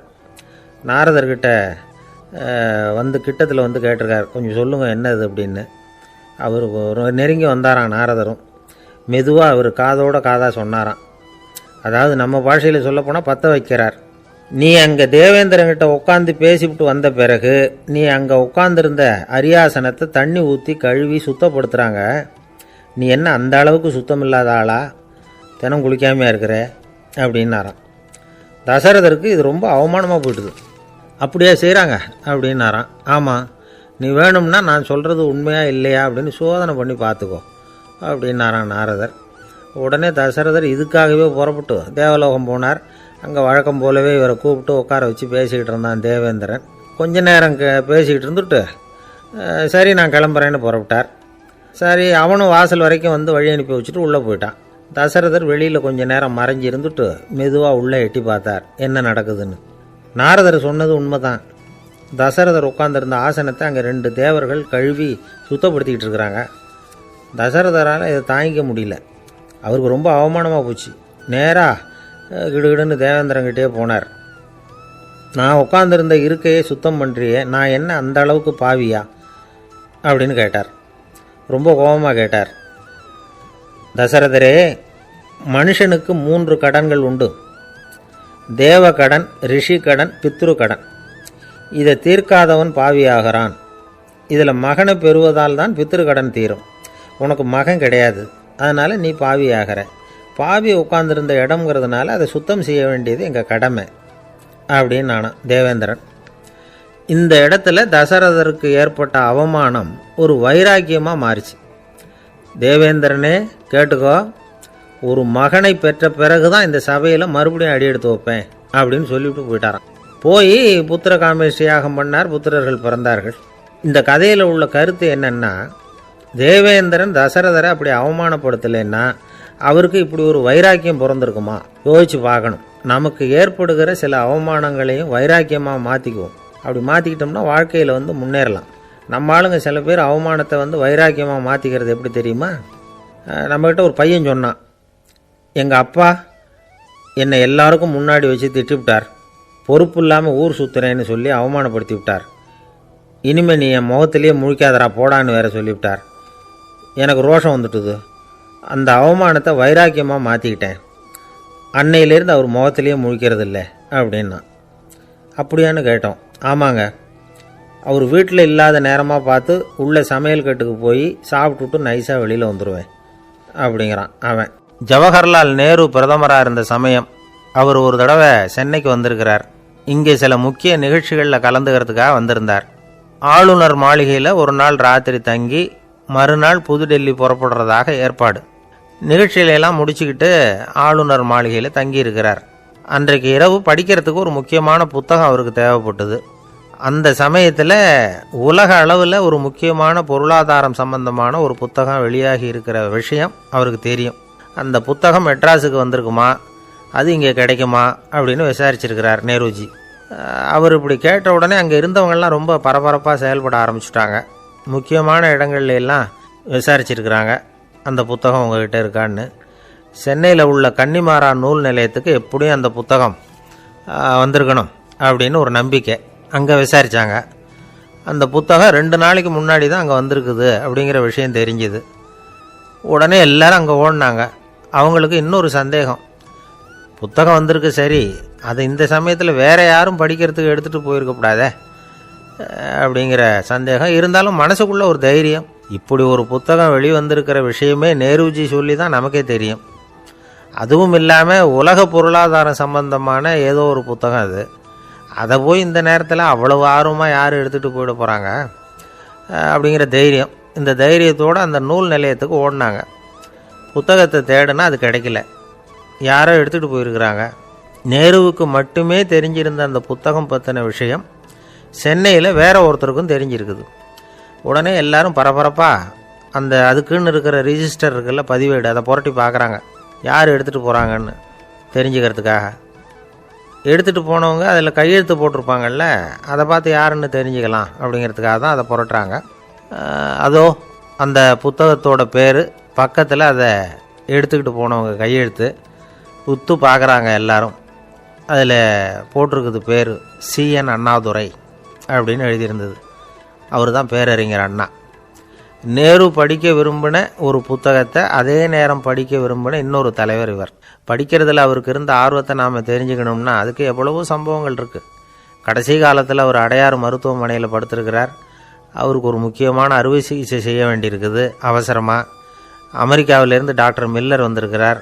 அவர்கிட்ட கேட்குறார், டாக்டர் நாளைக்கே அறுவை சிகிச்சை செய்ய போகிறீங்களா அப்படின்னு. ஆமாங்கிறார் டாக்டர் மில்லர். நாளைக்கு மறுநாள் செஞ்சுக்கிறேனே அப்படின்னாரான் அண்ணா. ஏன் ஏதாவது நாள் பார்க்குறீங்களான்னு கேட்டிருக்கார். இல்லை, ஒரு புத்தகத்தை படிச்சுக்கிட்டு இருக்கிறேன், அதை நாளைக்குள்ளே முடிச்சிருவேன், அதுக்கப்புறம் நான் இறந்தாலும் கவலை இல்லை அப்படின்னாரான் இவர். அவர் தான் அறிஞர் அண்ணா. சங்ககால நூல்கள்லேருந்து சமீபத்தில் வந்த நூல்கள் வரைக்கும் எல்லாம் அவர் படிச்சிருக்கிறார். ஒரு திருமண விழாவில் அவர் பேசும்பொழுது சொன்ன விஷயம் இது. சங்க காலத்தில் காதலியை மணக்க விரும்புகிறவனுக்கு அவனுடைய தந்தை வீர சோதனைகள்லாம் வைப்பார். போய் புலிப்பல் கொண்டுக்கிட்டு வா, அப்போ தான் என் பொண்ணை கொடுப்பேன் அப்படின்னு சொல்லுவார். காதலன் உடனே காட்டுக்கு போவான், ஒரு புலியை கொன்று அதனுடைய பல்லை கொண்டுக்கிட்டு வருவான். அதை வீர பதக்கத்தில் பதிச்சு அவனுக்கு மாமனார் சூட்டுவார் கல்யாண சமயத்தில். இப்போலாம் காதலன் கிட்ட அப்படி சொல்ல முடியாது. இப்போலாம் காதலன்கிட்ட காட்டுக்கு போய் புலிப்பல் கொண்டுக்கிட்டு வான்னு யாராவது சொன்னால் புலி தான் மாப்பிள்ளையாக வந்து சேரும் அப்படின்னார். ஒரு கடைக்கு போனேன், 5 ரூபா பணத்தை எடுத்து கொடுத்தேன். ஒரு தினசரி பத்திரிகையை கேட்டேன். அவர் உடனே அங்கே அடுக்கி வச்சுருந்த பத்திரிகையில் ஒன்று எடுத்து என் கையில் கொடுத்தார். வாங்கிக்கிட்டேன். மீதி பணத்தை எடுத்தார். அதையும் என் கையில் கொடுக்கணும்ல, கொடுக்கல. எதிரில் இருந்த பலகையில் வச்சு எடுத்துக்க சொன்னார். எப்பவும் அவர் அப்படி தான் பண்ணுவார். நானும் எடுத்துக்கிட்டு வந்துடுவேன். இவர் ஏன் இப்படி பண்ணுறாருங்கிறது எனக்கு ரொம்ப நாளாக ஒரு சந்தேகம். ஒரு நாள் அவர்கிட்டயே இதை கேட்டுவிட்டேன். ஏங்க, நீங்கள் உங்கள் கடைக்கு வந்து பொருள்கள் வாங்குறவங்களுக்கு நீங்கள் பாக்கி சில்லறையை கொடுக்குறப்போ பலகையில் வச்சு விட்றீங்க, கையில் கொடுக்க மாட்டேங்கிறீங்களே, ஏன் அப்படின்னு கேட்டேன். காசை கையில் கொடுத்தா நம்மக்கிட்ட இருக்கிற லட்சுமி போயிடுவா சார் அப்படின்னார். அதாவது பணம் செலவாயிடும் அப்படின்னு அர்த்தமா. இன்னொரு நண்பர், அவர் ஒரு நாள் வழக்கத்துக்கு மாறாக ரொம்ப சோகமாக உட்காந்துருக்கிறார். ஏங்க என்னாச்சு, ஏன் இப்படி கப்பலே கவிழ்ந்தது மாதிரி உட்காந்துருக்குறீங்க அப்படின்னு கேட்டேன். கப்பலே கவிழ்ந்திருந்தா கூட நான் இப்படி கவலைப்பட மாட்டேன் சார், வேற ஒன்று நடந்து போச்சுன்னார்.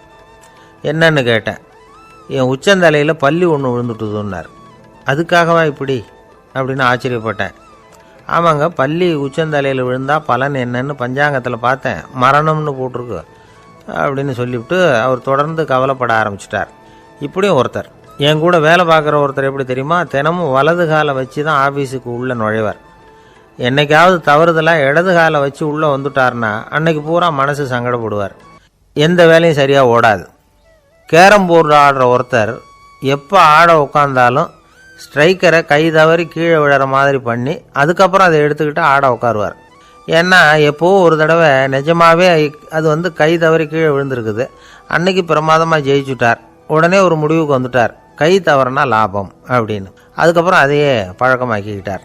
பூனை குறுக்க போனால் சகனம் சரியில்லைன்னு நினைக்கிறவங்க உண்டு.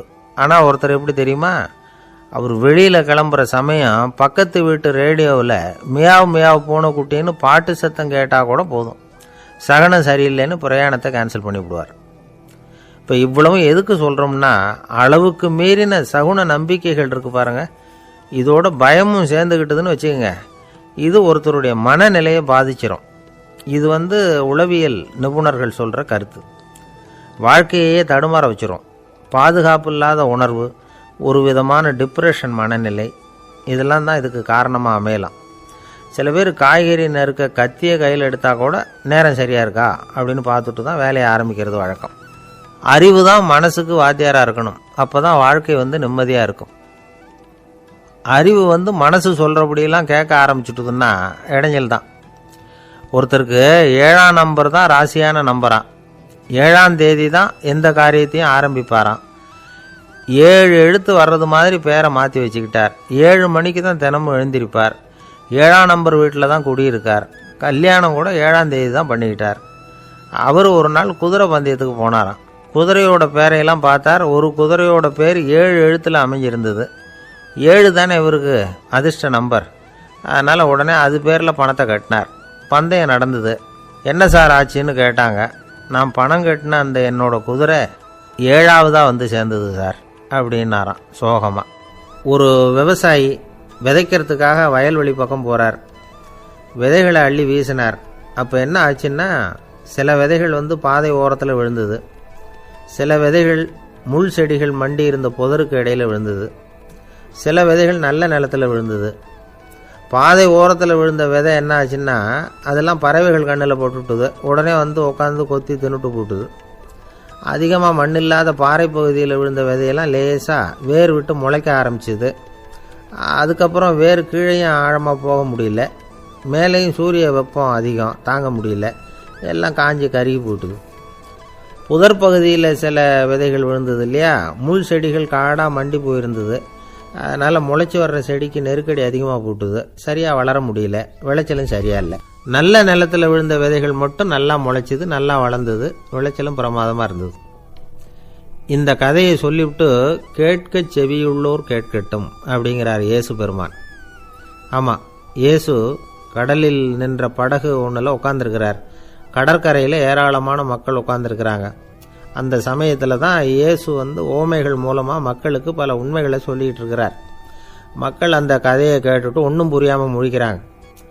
அதை கவனித்த இயேசு அந்த ஓமையை விளக்க ஆரம்பித்தார். இதில் அந்த விதைக்கிறவர் தான் இறைவன். அவருடைய வார்த்தைகளை விதைக்கிறார். அந்த வார்த்தைகளை கேட்கிற மக்கள் அந்த விழுந்த விதைகள் மாதிரி 4 வகையானவர்கள். சில பேர் பாதை ஓரத்தில் விழுந்த விதைகள் மாதிரி. இறைவன் வார்த்தைகளை அவங்க கேட்குறாங்க. ஆனால் தீய எண்ணங்கள் செய்கைகள் மூலமாக விதைக்கப்பட்ட வார்த்தைகள் அழிஞ்சு போடுது. இறைவன் வார்த்தைகளை கேட்ட உடனே மகிழ்ந்து போய் உடனே சில பேர் அதை ஏற்றுக்கிறாங்க. இவங்கெல்லாம் அந்த பாறை பகுதியில் விழுந்த விதைகள் மாதிரி. அதனால் இவங்கெல்லாம் வேறு இல்லாதவங்க. கொஞ்ச காலத்துக்கு இறை வார்த்தைகளுக்கு கீழ்ப்படிந்து நடப்பாங்க. அதனால் ஏதாவது இடைஞ்சல் ஏற்பட்டால் உடனே தடுமாறுவாங்க. தங்கள்கிட்ட இருக்கிற நல்ல பண்புகளை விட்டுட்டு பாவ வழிகளுக்கு போயிடுவாங்க. முள் செடிகளுக்கு இடையில் விழுந்த விதைகள் மாதிரி உள்ளவங்க யாருன்னா, இவங்களுக்கு உலக கவலை உண்டு. செல்வத்தின் மீது மயக்கம் உடையவர்கள். உலக ஆசைகள் இவங்களுக்குள்ளே பூந்துடுறதுனால அங்கே இருக்கிற நல்ல பண்புகள் மறைஞ்சு போயிடுது. அதனால் அவங்களும் உபயோகம் இல்லாதவங்களாக ஆயிடுறாங்க. நல்ல மனிதர்கள் நல்ல நிலத்தில் விழுந்த விதைகளுக்கு ஒப்பானவர்கள். இவங்க இறை வார்த்தையை கேட்குறாங்க, அதை ஏற்றுக்கிறாங்க. அவங்களும் நல்லபடியாக வாழுறாங்க. அடுத்தவங்களுக்கும் உபயோகமாக இருப்பாங்க. இதுதான் இயேசு சொன்ன விளக்கம். நல்ல வார்த்தைகளை கேளுங்கள், நல்ல வார்த்தைகளை ஏற்றுக்கொள்ளுங்கள், அடுத்தவங்களுக்கு உபயோகமாக இருங்க. இதுதான் பெரியவங்கள்லாம் நமக்கு சொல்லுகிற உபதேசம்.